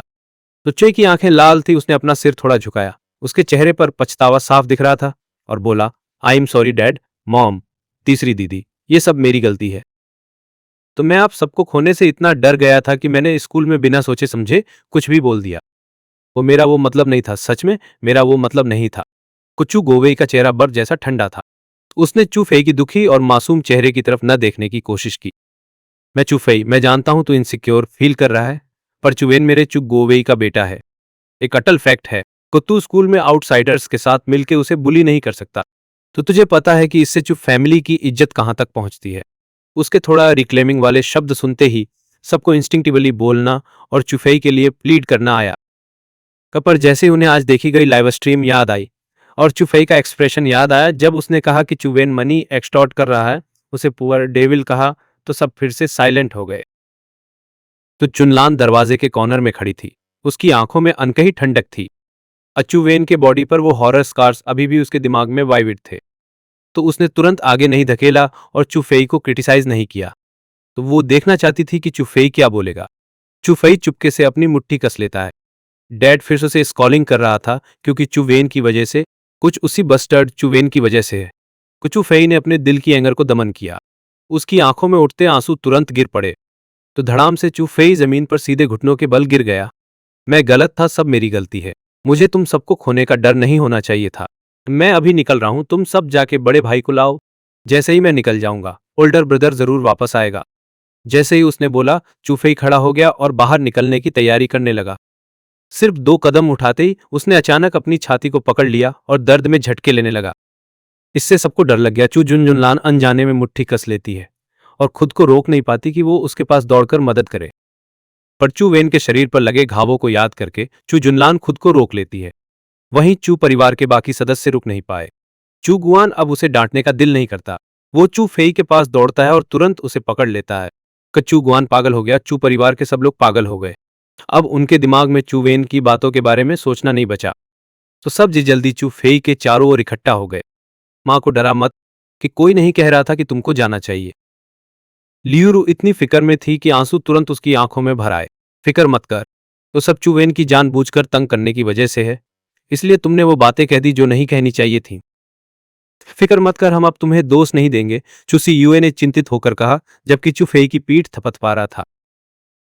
वुआ लालोंग ने सुनते ही बाकी लोग पूरी तरह से नहीं मानते थे, पर कोई भी इसे रिफ्यूज नहीं कर पाया। चू गोन जल्दी जल्दी चिल्लाया, जल्दी करो, उसे हॉस्पिटल ले चलो। तो यह सुनते ही ने फेई ने तुरंत चू गोन का हाथ पकड़ लिया और वो मुश्किल से सिर हिलाया। मैं हॉस्पिटल नहीं जाना चाहता। चू गोन को अब और किसी चीज की परवाह नहीं थी। उसने अपनी आवाज धीमी की और उसे बड़े प्यार से कंफर्ट करने लगा। चू फेई ने अपना आंसुओं से भीगा चेहरा उठाया और प्लीड करते हुए बोला, एडेड, मुझे हॉस्पिटल नहीं जाना। हॉस्पिटल बहुत कोल्ड होता है, मुझे नहीं जाना। थोड़ी देर सोने के बाद मैं ठीक हो जाऊंगा। कल उसकी बर्थडे पार्टी थी, वो अब हॉस्पिटल कैसे जा सकता है? क्या पता वो झोला छाप डॉक्टर्स उसे जबरदस्ती हॉस्पिटल में ही एडमिट कर लें। चू फेई को इस हाल में देखकर लियू रुगहत पहले से ही बुरी तरह दुख रहा था। आखिर ये वही बच्चा था जिसे उसने इतने टाइम से इतना पैम्पर किया था। भले ही उसने गलती की थी, पर वो उसे सच में डांटने की हिम्मत कैसे करती। तो उसने चूफेई को जोर से गले लगा लिया। उसकी आवाज इतनी जेंटल थी कि चुगोन ने सपने में भी ऐसा नहीं सोचा होगा। डरो मत, हम सब तुम्हारे साथ हैं। कचुफेई ने अपना चेहरा लियू रू की बाहों में छुपा लिया और उसके होठों पर धीरे से एक स्माइल आ गई। चूचू फैमिली के सब लोग उसके सामने थे, इसलिए वो उसकी ये स्माइल नहीं देख पाए। पर चुनलन के एंगल से सब कुछ एकदम क्लियर दिख रहा था। चू जुनलन की सांस ही अटक गई। उसने तुरंत अपना मुंह ढक लिया ताकि वो शौक में चिल्ला न दे। फे की उस मग स्माइल में एक ईविल सी झलक थी। अब उसमें कमजोरी या दर्द का कोई नामो निशान नहीं था। तो वो फिर से प्रिटेंड कर रहा था। चू फेई ने चाहे जो हो जाए हॉस्पिटल जाने से साफ मना कर दिया। तो कोई और रास्ता नहीं था। तो पूरी फैमिली बस उसे मनाने में लगी रही। पर उसने बोला कि वो टायर्ड है और उसे सोना है। चू फेई को सोता हुआ देखकर चू फैमिली के मेंबर्स फाइनली बाहर चले गए। दीदी, आप अभी वापस क्यों आ रही हो? कहाँ गई थी? चू सी यूए ने पूछा। स्कूल में चू फेई के साथ इतना बड़ा कांड हो गया। चाहे वो कितने भी बिजी क्यों ना हो, चू फैमिली के सब लोग वापस आ गए थे। बड़ी दीदी भी पहले ऐसी ही थी, पर आज दीदी थोड़ी अनयूजुअल लग रही थी। कुचुन जुनलान ने उनकी तरफ देखने के लिए अपना सिर घुमाया। तो क्या मैं चुवेन से मिलने गई थी? जैसे ही ये वर्ड्स बोले गए, सब के सब फ्रीज हो गए। आप फिर से उससे मिलने क्यों गई? उसमें देखने लायक है ही क्या? चू सी यूए धीरे से बुदबुदाई। उसके एक्सप्रेशन काफी डिससेटिस्फाइड थे। बड़ी दीदी अभी में ही उससे मिलने गई थी और अब रात को फिर से चली गई। चू सी यूए को सच में कुछ समझ नहीं आ रहा था। वो चू रूहान नीचे आई और काफी टेंशन वाले एक्सप्रेशन के साथ पूछा, वो कैसा है? क्या वो स्कूल में सेटल हो पा रहा है? गुहाना और ल्यूरू चुपचाप सोफे पर बैठ गए। लिविंग रूम का माहौल थोड़ा सफोकेटिंग सा था। अचुवेन को लेकर उनकी फीलिंग्स बहुत कॉम्प्लिकेटेड थीं, जिसमें गिल्ट भी था, पर वो उस नफरत से पीछा नहीं छुड़ा पा रहे थे जो वो सालों से फील कर रहे थे। चू वेन की बॉडी पर इतने सारे जख्मों के बारे में सोचकर चू जुनलान की आंखों में फिर से आंसू आ गए। तो उसे ऐसे देखकर लियू रूबी थोड़ी घबरा गई। चू वेन, क्या वो स्कूल में ठीक नहीं कर रहा? काफी देर बाद चू जुनलन ने कहा, मैंने देखा कि उसकी पूरी बॉडी जख्मों से भरी है। जैसे ही ये बात बोली गई, सब शॉक हो गए। क्या सच में उसकी बॉडी पर चोट के निशान हैं? लियू रू ने एकदम हैरान होकर पूछा। एक्चुअली चू फेई ने कहा था कि उसने पुलिस को ब्राइब दी है। वो सब कौन सी असली? चू फैमिली में सबने पहले ही इस बात पर यकीन कर लिया था। आक्यू वेन ने पहले जो भी किया था। उसकी ये सवाल वाली बातें सुनकर चू जुनलन की आंखों से आंसू रुक नहीं पाए। अब उसे फाइनली समझ आया कि चू वेन घर पर रहने के बजाय डॉम में रहना क्यों प्रेफर करता था। कोई इस घर में कोई उस पर ट्रस्ट नहीं करता था। भले ही वो चोटों से भरा हुआ था, भले ही वो बचपन से इतनी मिजरेबल लाइफ जी रहा था, फिर भी किसी ने उस पर बिलीव नहीं किया। जब चुक फेई उसे बुरा कहता, तब तक चू फैमिली में हर कोई बिना सोचे समझे उसे ही विलेन मान लेता। इस मोमेंट पर चू जुनलन को फाइनली चू वेन की डेस्पियर फील हुई। वो होपलेस वाली फीलिंग कि आप अपना बेस्ट ट्राई कर रहे हो, फिर भी कोई आप पर बिलीव नहीं करता। कुछ चू जुनलन की इमेजिन करने की हिम्मत नहीं हुई कि इतने सालों तक उसने ये सब आखिर कैसे झेला होगा। वो अभी भी कितना छोटा था, कोई वंडर नहीं कि वो इतना डरपोक और शर्मिला बन गया। उसे इतनी सारी इंजरीज थी उन्हें कि कुछ पता ही नहीं था, क्योंकि उसकी हिम्मत नहीं हुई। डर था कि उसे और भी ज्यादा मिसअंडरस्टैंड किया जाएगा और डांट पड़ेगी। दूसरी बहन चुरूहान भी एकदम घबरा गई थी। बड़ी बहन तीनों बहनों में सबसे चिल और स्ट्रांग थी। जब बहुत बहुत लंबा टाइम हो गया था जब उसने अपनी बहन को रोते हुए देखा था। कि क्या ऐसा होता है कि चुआन को स्कूल में रुकना पसंद नहीं आ रहा? चू रूहान ने टेंशन में पूछा। तो जब चू सिवेई ने यह सुना तो वो अपनी आंखें रोल किए बिना नहीं रह पाई। उसी ने डॉर्म में रहने की डिमांड की थी और अब उसे स्कूल में और नहीं रुकना। क्यों, क्या उसे लगता है कि हम इतने बड़े पुशओवर हैं? ये बातें सुनकर चू जुनलन की नजरें अचानक सख्त हो गईं। उसने चू शिवई को तेवर दिखाते हुए घूरा। चू वेन हमारी फैमिली का मेंबर है, हमारा छोटा भाई, वो बेटा जिसे मम्मी ने 10 महीने कोख में रखा था। तो वो अपने खुद के घर वापस आना चाहता है। क्या उसे सच में किसी और की परमिशन की जरूरत है? चू चू सियुई शॉक हो गई। ऐसा नहीं था कि उन्होंने पहले ऐसी बातें नहीं कही थीं। उसे उम्मीद नहीं थी कि बड़ी बहन इस बार ऐसा रिएक्ट करेंगी। चू सियुई ने मुंह बनाया। वो चू जुनलन की सीरियस टोन से थोड़ी डिससेटिस्फाइड थी। वो धीरे से अपने आप में बड़बड़ाने लगी। मेरा उसके जैसा कोई छोटा भाई नहीं है। यहां तक कि चू गुआन भी चू जुनलन के अचानक गुस्से से हैरान रह गई। चू सियुई अपने लाल हुए गाल को सहलाया और यकीन न करते हुए चू जुनलन को देखा। उसकी आंखों में तुरंत आंसू भर आए। आपने मुझे मारा। चू जुनलन ने अपनी सब छोटी बहन की हालत देखी, पर वो जरा भी पिघली नहीं। तो उसने सीरियस चेहरा बनाकर कहा, ऐसी बातें दोबारा बिल्कुल मत कहना। इस बेसिस पर थप्पड़ खाने के बाद चू शियुएन पलटकर चिल्लाई, कचुवेन कैसा बंदा है, क्या तुम्हें पता नहीं है? क्या अगर वो चू फेई से आधा भी अच्छा होता तो मैं उसे डिसोन नहीं करती? इतने सालों में उसने जो भी किया, क्या तुम वो सब भूल गई? चू जुनिलिन ने कोल्ली कहा कि तुम किस बेसिस पर मान रही हो कि उसने वो सब किया? तक क्या तुम्हारे पास कोई प्रूफ है? अचू फेई ने अपनी आंखों से देखा था। क्या तुम्हें और क्या प्रूफ चाहिए? चूसी वही हिस्टेरिकल होकर चिल्लाई। उसे यकीन नहीं हो रहा था कि उसकी बड़ी बहन उस बास्टर्ड चुवेन की वजह से उसे मारेगी। चूफेई, क्या चूफेई जो भी कहता है वो सब सही होता है? क्या कोई ये क्यों नहीं सोचता कि ये सब चूफेई के झूठ भी हो सकते हैं? का इम्पॉसिबल, चूसी वेई ने बिना किसी हेसिटेशन के पलट कर कहा। खचू फेई जैसा अच्छा बंदा वो भला झूठ कैसे बोल सकता है? चूसी वेई ने उसे डिसअपॉइंटमेंट के साथ देखा। ख्योस चू वेन ने तो तुम्हें ऐसा क्या पिला दिया है कि तुम उसे ऐसे डिफेंड कर रही हो? अगर वो वापस आना चाहता है तो वो सबसे पहले डिसएग्री करेगा, चूसी वेई ने डिसाइसिवली कहा। चू जुनलन ने एक गहरी सांस ली और पेनफुली कहा, कब वो वापस नहीं आना चाहता? चू रूहान खुद को पूछने से रोक नहीं पाई। वो चू जुलन चुप रही, उसे समझ नहीं आ रहा था कि बात कैसे शुरू करे, क्योंकि वो जो भी कहती चू फैमिली में सबको यही लगता कि चू वेन का कोई अल्टीरियर मोटिव है। चू रूहान एंग्जाइज हो रही थी। आपने अभी कहा चू वेन को बहुत सारी इंजरीज हुई हैं। ये सच है? चू जुनलन ने नोट किया। ये सच है। चू वेन ने अपनी शर्ट उतार कर मुझे वो स्कार्स दिखाए। काफी डेंस थे, देखने में एकदम हॉरिफाइंग। अजब से हमने चू फेई को अडॉप्ट किया है। चू फेई लोगों को लाकर उसे ऐसे ही पिटवा रहा है। 8 साल हो गए हैं। तभी पिछले 8 सालों से चू वेन चू फेई की बुलिंग झेल रहा है। ये बातें सुनकर सब शौक में आ गए। शायद चूसी वेई ने सबसे पहले ऑब्जेक्शन उठाया। चू गु आन भी चैन से नहीं बैठ पा रहे थे। क्या कोई मिसअंडरस्टैंडिंग हो सकती है? ये सब चुपफेई की करतूत कैसे हो सकती है? लियू रूबी बोल पड़ी, क्या चुवेन मिस्टेकन हो सकता है? चू फेई सिर्फ 8 साल का था। चू रूहान ने हेस्टेट करते हुए कहा। कचू फेई ने कहा कि उसने पुलिस को ब्राइब किया था। अब वो कभी बिलीव ही नहीं करना चाहती थी कि चू फेई ऐसा कुछ करेगा। उसे ये मानना ज्यादा सही लग रहा था कि चू वेन ने पुलिस को ब्राइब किया है, जिसकी वजह से एल्डेस्ट सिस्टर को चू फेई के बारे में मिसअंडरस्टैंडिंग हुई। अचानक कहा, अजब चू वेन 8 साल का था तब से हमने उसे पैसे देना बंद कर दिया था। और वो बाहर अपनी आइडेंटिटी भी रिवील नहीं कर सकता था। को उसके पास ना कोई पावर है और ना ही कोई इन्फ्लुएंस। का वो पुलिस को ब्राइब करने के लिए क्या यूज करता? ये बातें सुनकर सबदम साइलेंट हो गए। वो पागलों की तरह चाहते थे कि चूफेई का नाम साफ हो जाए कि चू वेन ने ही पुलिस को रिश्वत देकर फेक एविडेंस बनवाए थे। इसीलिए वो इन प्रैक्टिकल इश्यूज के बारे में ज्यादा सोचना नहीं चाहते थे। लीरू को हमेशा यही लगा कि वो सर्विलांस क्लिप्स, वीडियो और इमेजेस के साथ छेड़छाड़ की गई थी। वो कभी मानना ही नहीं चाहती थी कि चू फेई सच में वैसा हो सकता है। सच उसके सामने एकदम साफ था, तो उसके पास यकीन करने के अलावा और कोई चॉइस नहीं थी। चू वेन के बारे में सोचकर उसका दिल बैठ गया। तो उसे इतनी चोटें लगी थी, उसने हमें बताया क्यों नहीं?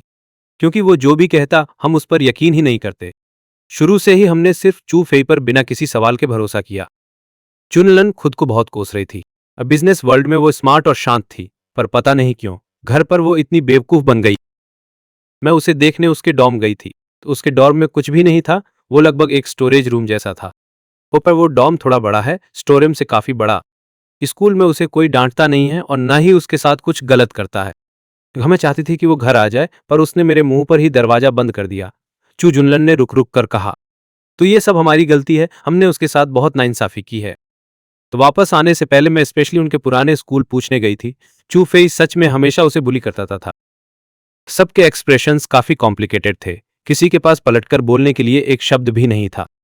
वो सच में नहीं मानना चाहते थे कि चू फेई ऐसा इंसान है, लेकिन सबको चुन लान का किरदार पता था। अगर वो चीज उसके पक्के भरोसे में नहीं होती तो वो इसे कहती ही नहीं। जुनलान अचानक बोला, अभी अभी जब चूफेई को हार्ट अटैक आया, जब माँ चूफेई को गले लगा रही थी, मैं ठीक दरवाजे पर था। मैंने देखा वो तुम्हारी बाहों में मुस्कुरा रहा था। लियू रू हैरानी से घूंट घूंट लेती रही, मुंह को ढंकते हुए विश्वास नहीं कर पा रही थी। ऐसा कैसे हो सकता है? चुगवान ने भौं में सिकोड़ ली। क्या तुमने कुछ गलत देखा? चू जुनलान ने दृढ़ता से कहा। मैंने इसे बहुत साफ देखा, वो वाकई मुस्कुरा रहा था। वो बहुत ही संगली तरीके से मुस्कुराया और उस संगली में बुराई की एक झलक थी। उस मुस्कान को बयां करने के लिए अमेलिशियस शब्द सबसे फिट है। लिविंग रूम में एक डेथली साइलेंस छा गया। उनकी फीलिंग्स बहुत कॉम्प्लिकेटेड थी। एक साइलेंस के पलों में चूसी वे अचानक रोते हुए बोला, क्या सबने भूल गया? हमारी 3 बहनों की जिंदगियां सब चू फेई ने बचा ली थीं। क्या तो सब भूल गए? जैसे ही ये शब्द बोले गए, सब फिर से साइलेंट हो गए। चूस को बचपन से इतना लव करने का कारण सिर्फ इसलिए नहीं था कि वो आज्ञाकारी और जेंटल था, बल्कि जब चू फेई बहुत छोटा था, उसने अपनी नाजुक बॉडी को कुर्बान करके हर एक को बचाया था। चू फेई ने उनकी लाइफ बचा ली थी। जो भी उसने किया हो, वो इस आयरनेट फैक्ट को नहीं बदल सकता था। उनका चू फेई पर एक लाइफ का कर्ज था। इन्हें बचाने के लिए ही चू फेई की बॉडी इतना विकम हो गई थी। अगले दिन चू वेन ने बड़े धांसू ढंग से अपना कंप्यूटर ऑन किया। जैसा कि उम्मीद थी, उसने जो स्टॉक खरीदा था वो पूरी तरह से स्काई रॉकेट हो गया। उसका कल कई दहाई गुना बढ़ गया था। चूवेन ने कैलेंडर देखा, बस 2 दिन और बचे थे। 2 दिनों में ये स्टॉक धड़ाम गिर पड़ेगा। वो उस टाई से क्रैश होने से पहले बेच देगा, सोचते हुए कि कम से कम 500,000 कमाएगा। जैसे ही उसने कंप्यूटर बंद किया, दरवाजे पर खटखटाहट हुई। टाइम पे एक शानदार सूट लेके आया। चू वेन ने दरवाजा खोला और चू फेई के हाथों में रखे सूट को देखा। स्टाइल और फैब्रिक दोनों ही उसके पिछले लाइफ के सूट जैसा ही था। चू फेई ने अपनी रूटीन एरोगेंट एटीट्यूड बदल दी। उसके चेहरे पर भी एक कोमल स्माइल आ गया। उसने दोनों हाथों से सूट को उठाया। पहले सब मेरी गलती थी। ये सूट इस साल का लेटेस्ट मॉडल नहीं है, पर इसे डिजाइनर यून ने डिजाइन किया था। अब तुम्हें दे रहा हूं, इसे मेरी माफी का गिफ्ट मान लो। डिजाइनर यून, चू वेन ने नॉनसेंस में पूछा। चूफेई के होठों पर अनजाने में एक डिस्काउंटेंट स्माइल बन गई।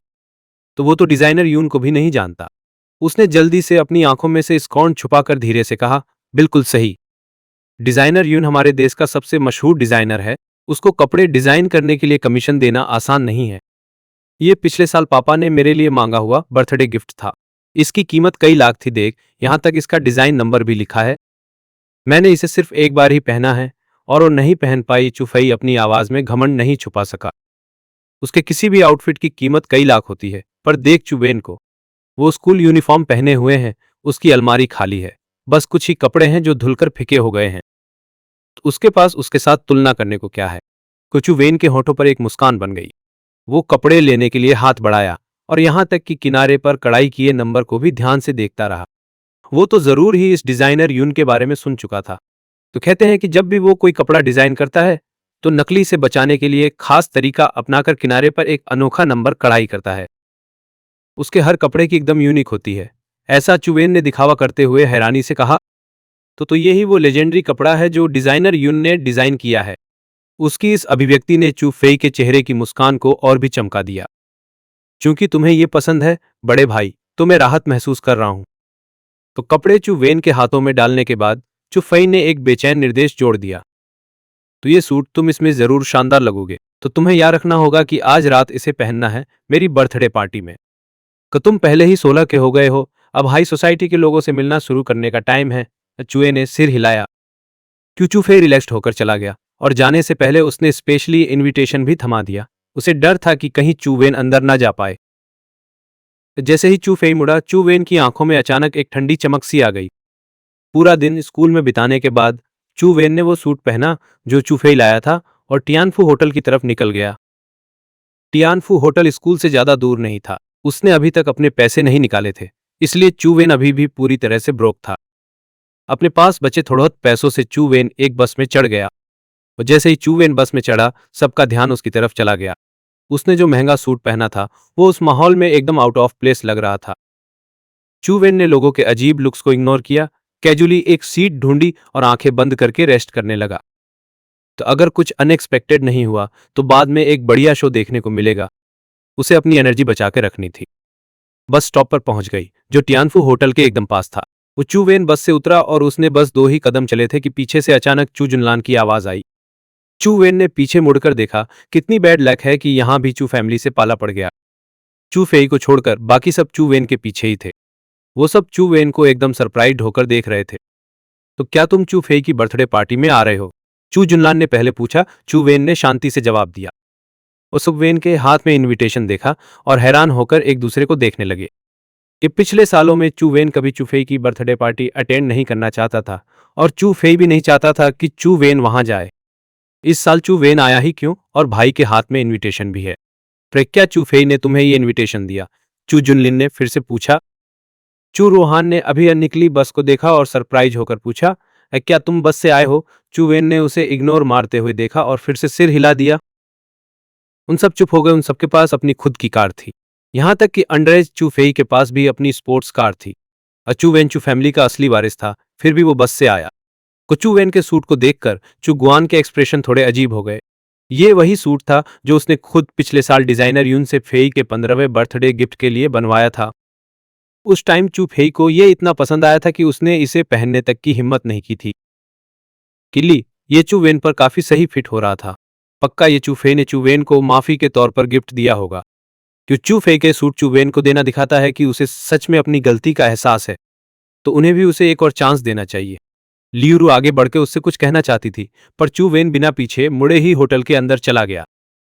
जुआन ने कहा, चलो हम भी अंदर चलते हैं, अंदर जाके आराम से बात करते हैं। भले ही वो इस सच को नहीं मानना चाहता था कि चू फेई ने 8 साल तक चू वेन को बुली किया, पर उसे चू वेन के लिए गिल्टी भी फील हो रहा था। बैंट हॉल में कदम रखते ही देखा कि काफी लोग पहले ही आ चुके थे। चू फैमिली के आते ही सब उन्हें ही देखने लगे। वो सेंटर ऑफ अटेंशन बन गए कि 3 दिन पहले उसके बर्थडे पर बस एक केक मांगने की वजह से पूरी फैमिली ने उसे डांटा और उसका मजाक उड़ाया था। जो 3 दिन बाद चू फेई का बर्थडे नानचेंग के सबसे बेस्ट होटल में हुआ, जहां शहर के सारे बड़े बड़े इन्फ्लुएंशियल लोगों को सेलिब्रेट करने के लिए बुलाया गया था। जिन्हें पता नहीं था उन्हें तो यही लगेगा कि चू फेई ही चू फैमिली का सगा बेटा है और चू वेन को तो कहीं बाहर से उठाकर लाया गया है। तो जब वो फिक्स शुभ मुहूर्त आया तो होस्ट की एकदम बढ़ा चढ़ा कर की गई अनाउंसमेंट के बीच चू फेई की एंट्री हुई। उसने एक प्रिंस की तरह महंगा हाई एंड फॉर्मल सूट पहना हुआ था और सबकी नजरों के सामने वो धीरे धीरे बैंक्वेट हॉल में आया। जैसे ही उसने बैंक्वेट हॉल में कदम रखा, चू फेई से रहा नहीं गया और वो तुरंत पूरे रूम को स्कैन करने लगा। तो जब उसने चू वेन को कोने में बैठे देखा तो चू फेई की आंखों में चमक आ गई और उसे काफी रिलीफ मिला। चू फेई मन ही मन हंसा। क्या उसे सच में लगता है कि वो मेरी बर्थडे पार्टी में लाइमलाइट ले लेगा और मम्मी पापा उसे इन हाई सोसाइटी के लोगों से इंट्रोड्यूस करवाएंगे? पॉसिबल है। चू फेई सीधा चू वेन की तरफ बढ़ा तो वो और वेट नहीं करता था। कल जो हुआ उसके बाद चू फेई साफ फील कर पा रहा था कि ये लोग उसे अलग ही नजर से देख रहे हैं। उसे ऐसी नजरों से देखा जाना पसंद नहीं था। वो अपनी ही बर्थडे पार्टी में लोगों को खुद को ऐसे देखने नहीं दे सकता था। उसे पासा पलटना ही था। चू फेई को उस तरफ जाते देख सबकी आंखों में थोड़ी हैरानी थी। जैसे ही सबकी नजरें चू फेई के पीछे गईं, उन्होंने तुरंत चू वेन को देखा जो कोने में अकेला बैठा फोन देखते हुए खा रहा था। और चू वेन का हैंडसम चेहरा देखते ही सबको कल वाली वो लाइव स्ट्रीम याद आ गई। लाइव स्ट्रीम बंद होने के बाद उसका कंटेंट तुरंत पूरे एलिट सर्कल्स में फैल गया था कि कह सकते हैं कि यह सोसाइटी के ऑलमोस्ट हर बंदे ने कल रात वो वीडियो देखा था। सब तुर आपस में फुसफुसान लगे, देखा वही चू फैमिली का असली यंग मास्टर है। क्या तुमने कल चू वेन का वो स्कूल वाला वीडियो नहीं देखा? नहीं देखा यार, कल मैं बहुत बिजी था, मेरे पास कोई भी वीडियो देखने का टाइम ही कब था। मुझे तो हमेशा यही लगता था कि चू फेई ही चू फैमिली का इकलौता यंग मास्टर है, तो मैंने कभी सोचा भी नहीं था कि वो एक अडॉप्टेड बेटा है।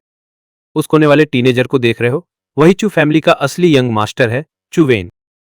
नो वे, पता था, मुझे याद है कि चू फैमिली के यंग मास्टर का नाम पहले चू नहीं था। ये तो स्ट्रेंज है, चू फैमिली अपने असली यंग मास्टर को उस कोने में क्यों बैठने देगी? हालांकि सब धीरे बोल रहे थे, पर इतने लोग गॉसिप कर रहे थे कि चू फेई के लिए उसे इग्नोर करना मुश्किल हो गया। चू फेई ने सीक्रेटली अपनी मुट्ठियां भींच लीं, तो उसे पता था कि ये लोग बड़े गॉसिप करने वाले हैं, तो उसे गर्म पलटना था। वो अपनी खुद की बर्थडे पार्टी में दूसरों को अपनी बुराई बिल्कुल नहीं करने देगा। चू फैमिली के मेंबर्स ने देखा कि सिचुएशन ठीक नहीं है और वो जल्दी से चू फेई के पास पहुंचे। लियू रू ने जल्दी से चू फेई को कंफर्ट किया, तो उनकी बकवास मत सुनो, आज तुम्हारी बर्थडे पार्टी है, तो तुम मेन कैरेक्टर हो। अगर चू फेई इस वक्त गुस्से से बीमार हो जाता तो उसकी बर्थडे पार्टी पूरी खराब हो जाती। चू गुआन ने भी जल्दी से कहा, चू फेई आज कुछ मत सोचो, बस अपना मेन कैरेक्टर वाला रोल अच्छे से प्ले करो। तो पूरी फैमिली में सिर्फ चू जुन लैन ही थी जो चू फेई को कम्प्ट करने नहीं भागी, बल्कि वो चू वेन की तरफ बढ़ी। फेई ने चू जुन लैन की बैग की तरफ देखा, उसकी आंखों में नफरत की एक झलक थी। उसने एक स्माइल चेहरे पर ले और सबसे कहा, डैड, मॉम, सेकंड सिस्टर, थर, मैं ठीक हूं, मुझे बस अपने बड़े भाई से कुछ सवाल पूछने हैं। तो उसकी नजरों का पीछा करते हुए चू फैमिली के मेंबर्स ने भी चू वेन को कोने में बैठे हुए देखा। पता नहीं क्यों, पर चू फैमिली के मेंबर्स को अचानक कुछ गड़बड़ होने की वाइब आने लगी। तो वो सब अनजाने में चू फेई को रोकना चाहते थे, पर चू फेई बिना कुछ बोले ही आगे बढ़ने लगा था। चू जुनलन एक कदम आगे निकलकर चू वेन के पास पहुंच गई थी। चू वेन ने देखा कि कोई पास आ रहा है तो उसे अपना फोन बंद करना पड़ा और उसके साथ ही फोन का स्टॉक इंटरफेस भी गायब हो गया।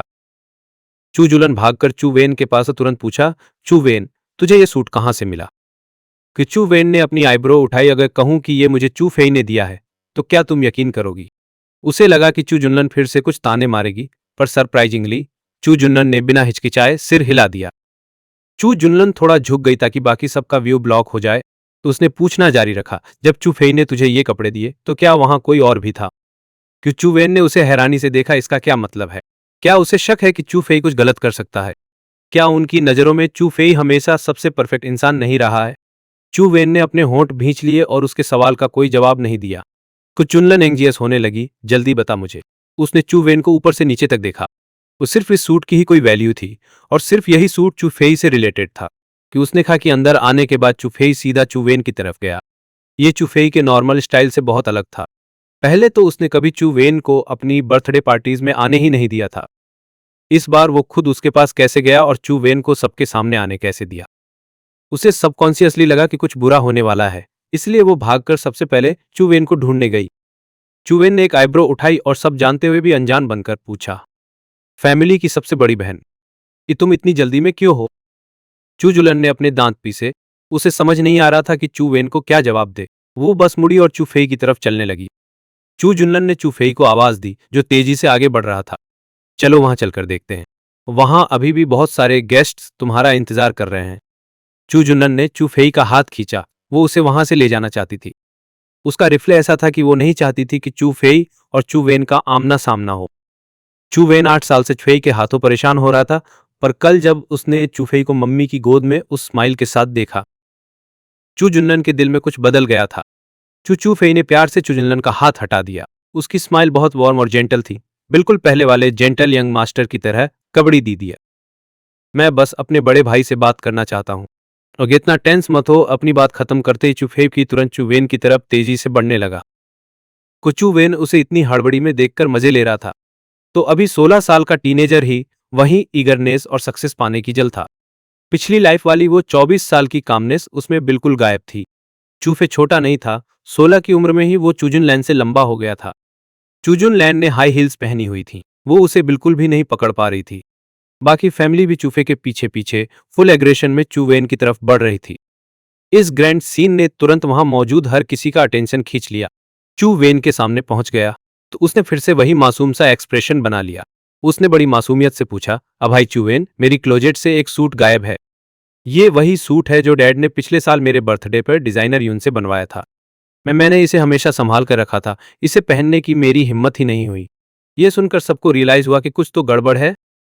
कल के वीडियो में कैमरा ने गलती से चू वेन के जूते कैप्चर कर लिए थे। उसने स्कूल यूनिफॉर्म पहनी हुई थी। वो जूते भले ही साफ थे, लेकिन बहुत पुराने थे। अगर चू जुनलेन ने खुद एडमिट नहीं किया होता तो कोई यकीन नहीं करता कि इतने रद्दी कपड़ों वाला बंदा चू फैमिली का यंग मास्टर है। जो सूट उसने पहना है उसे देखकर ही पता चलता है कि वो सस्ता नहीं है। वो इतने पुराने जूते पहनता है तो उसके पास इतना एक्सपेंसिव सूट कैसे हो सकता है? चू वेन के सूट की तरफ देखते हुए ये कहा, नाटक कर शंकित दिखते हुए उस वेन, तेरे सूट और मेरा जो मिसिंग है वो लगभग एक जैसे हैं। जैसे ही ये शब्द बोले गए, आसपास की भीड़ तुरंत ही धड़ाम से फट पड़ी। कुछ चुफेई के कपड़े गायब हैं और वो चुएन पर ही पड़ गए। आखिर क्या चल रहा है? बस सोचते ही समझ आ गया। चुगुआन और उसकी पत्नी एक दूसरे को देखे। ये क्या है? उन्होंने सोचा कि वो सूट था, चुफेई का चुएन को दिया हुआ गिफ्ट। उन्हें नहीं लगा था कि वो ऐसा है। चुएन साफ तौर पर डॉम में था। पिछले कुछ दिनों से वो घर नहीं आया। उसने कपड़े कब ले लिए? उन्होंने बिना समझे दिमाग घुमा दिया। चुफेई की एक ही लाइन से ही उन्होंने उसे बिना शर्त मान लिया, सोचते हुए कि ये सूट चुएन ने चुराया है। इसी कारण से चाहे कुछ भी हो, चुएन कभी भी उन्हें बताना नहीं चाहता था। ऐसा लगा जैसे चुफेई ने उन पर जादू कर दिया हो। जो भी बोले, जैसे चुफेई ने मुंह खोला, वे उसे बिना शर्त मानते। तो इस बार चु जुनलिन अब पहले जैसी अंधी नहीं रही। फिर भी उसके पास कोई प्रूफ नहीं था। पर इस बार उसे लगा कि चुवेन बिल्कुल भी ऐसा नहीं करेगा। उस सबको पहले से ही पता था कि चुवेन कौन है। वास्तव में सबके सामने ऐसे अजीब ट्रिक दिखाने की कोई जरूरत नहीं थी। वैसे वो बैंकट हॉल में आया। वो कोने में चुपचाप बैठा रहा। बिल्कुल भी चुफेई की स्पॉटलाइट चुराने का इरादा नहीं था। हॉल में लोग तुरंत फुसफुसाने लगे, इडेंटिकल। क्या चुएन कपड़े चू फेई से स्टोर्ड हो सकते हैं? सबको पता है कि डिजाइनर यून के डिजाइन्स एक यूनिक होते हैं। ऐसे इडेंटिकल पीस का कोई भी चांस नहीं है। इतना बैड नहीं हो सकता है ना? वो चू फैमिली का असली यंग मास्टर है। क्या वो सच में ऐसा कुछ डू करेगा? तो तुम लोग नहीं समझते, भले ही वो चू फैमिली का असली यंग मास्टर है, फिर भी फैमिली उसे बिल्कुल भी वैल्यू नहीं देती। ऐसा कैसे हो सकता है? क्या वो उनका बायोलॉजिकल सॉन नहीं है? अपने बायोलॉजिकल सॉन को नेग्लेक्ट करना और एक अडॉप्टेड सॉन पर डोट करना। ना, हम इस यंग मास्टर के बारे में कभी नहीं नौ हुए। शायद उसे चू फैमिली ने हिडन कर रखा होगा। तो मुझे नहीं पता चू फैमिली क्या थिंक कर रही है।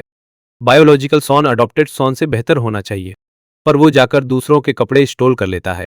इससे पता चलता है कि उसका कैरेक्टर बुरा है। इसलिए ही उसे चू फैमिली ने हिडन कर रखा था। बिल्कुल सही, ऐसे कपड़े स्टोल करना इतना एम्बेरेसिंग है। भीड़ की तेज फुसफुसाहट सुन के चुएन ने चूफेई को इंटरेस्ट से देखा। उसने सीधे सबकी आंखों में देखकर बिन घुमा फिरा कहा, चूफेई, क्या तुम कह रहे हो कि मैं जो सूट पहन रहा हूं वो मेरे द्वारा स्टॉल्ड है? चू फेई और चू परिवार के बाकी सबने मिलकर फ्रॉन किया। अभी अभी चू फेई ने सिर्फ कहा कि वो आइडेंटिकल है, कि उसने सीधे नहीं कहा कि उसने से इसे स्टोल किया। ज्यादा से ज्यादा वो कह सकता था कि ये फेक है या बस माफी मांगकर कॉम्पेंसेट कर दे। लेकिन अगर इसे थेफ्ट माना जाए तो पूरी नेचर बिल्कुल अलग हो जाती है।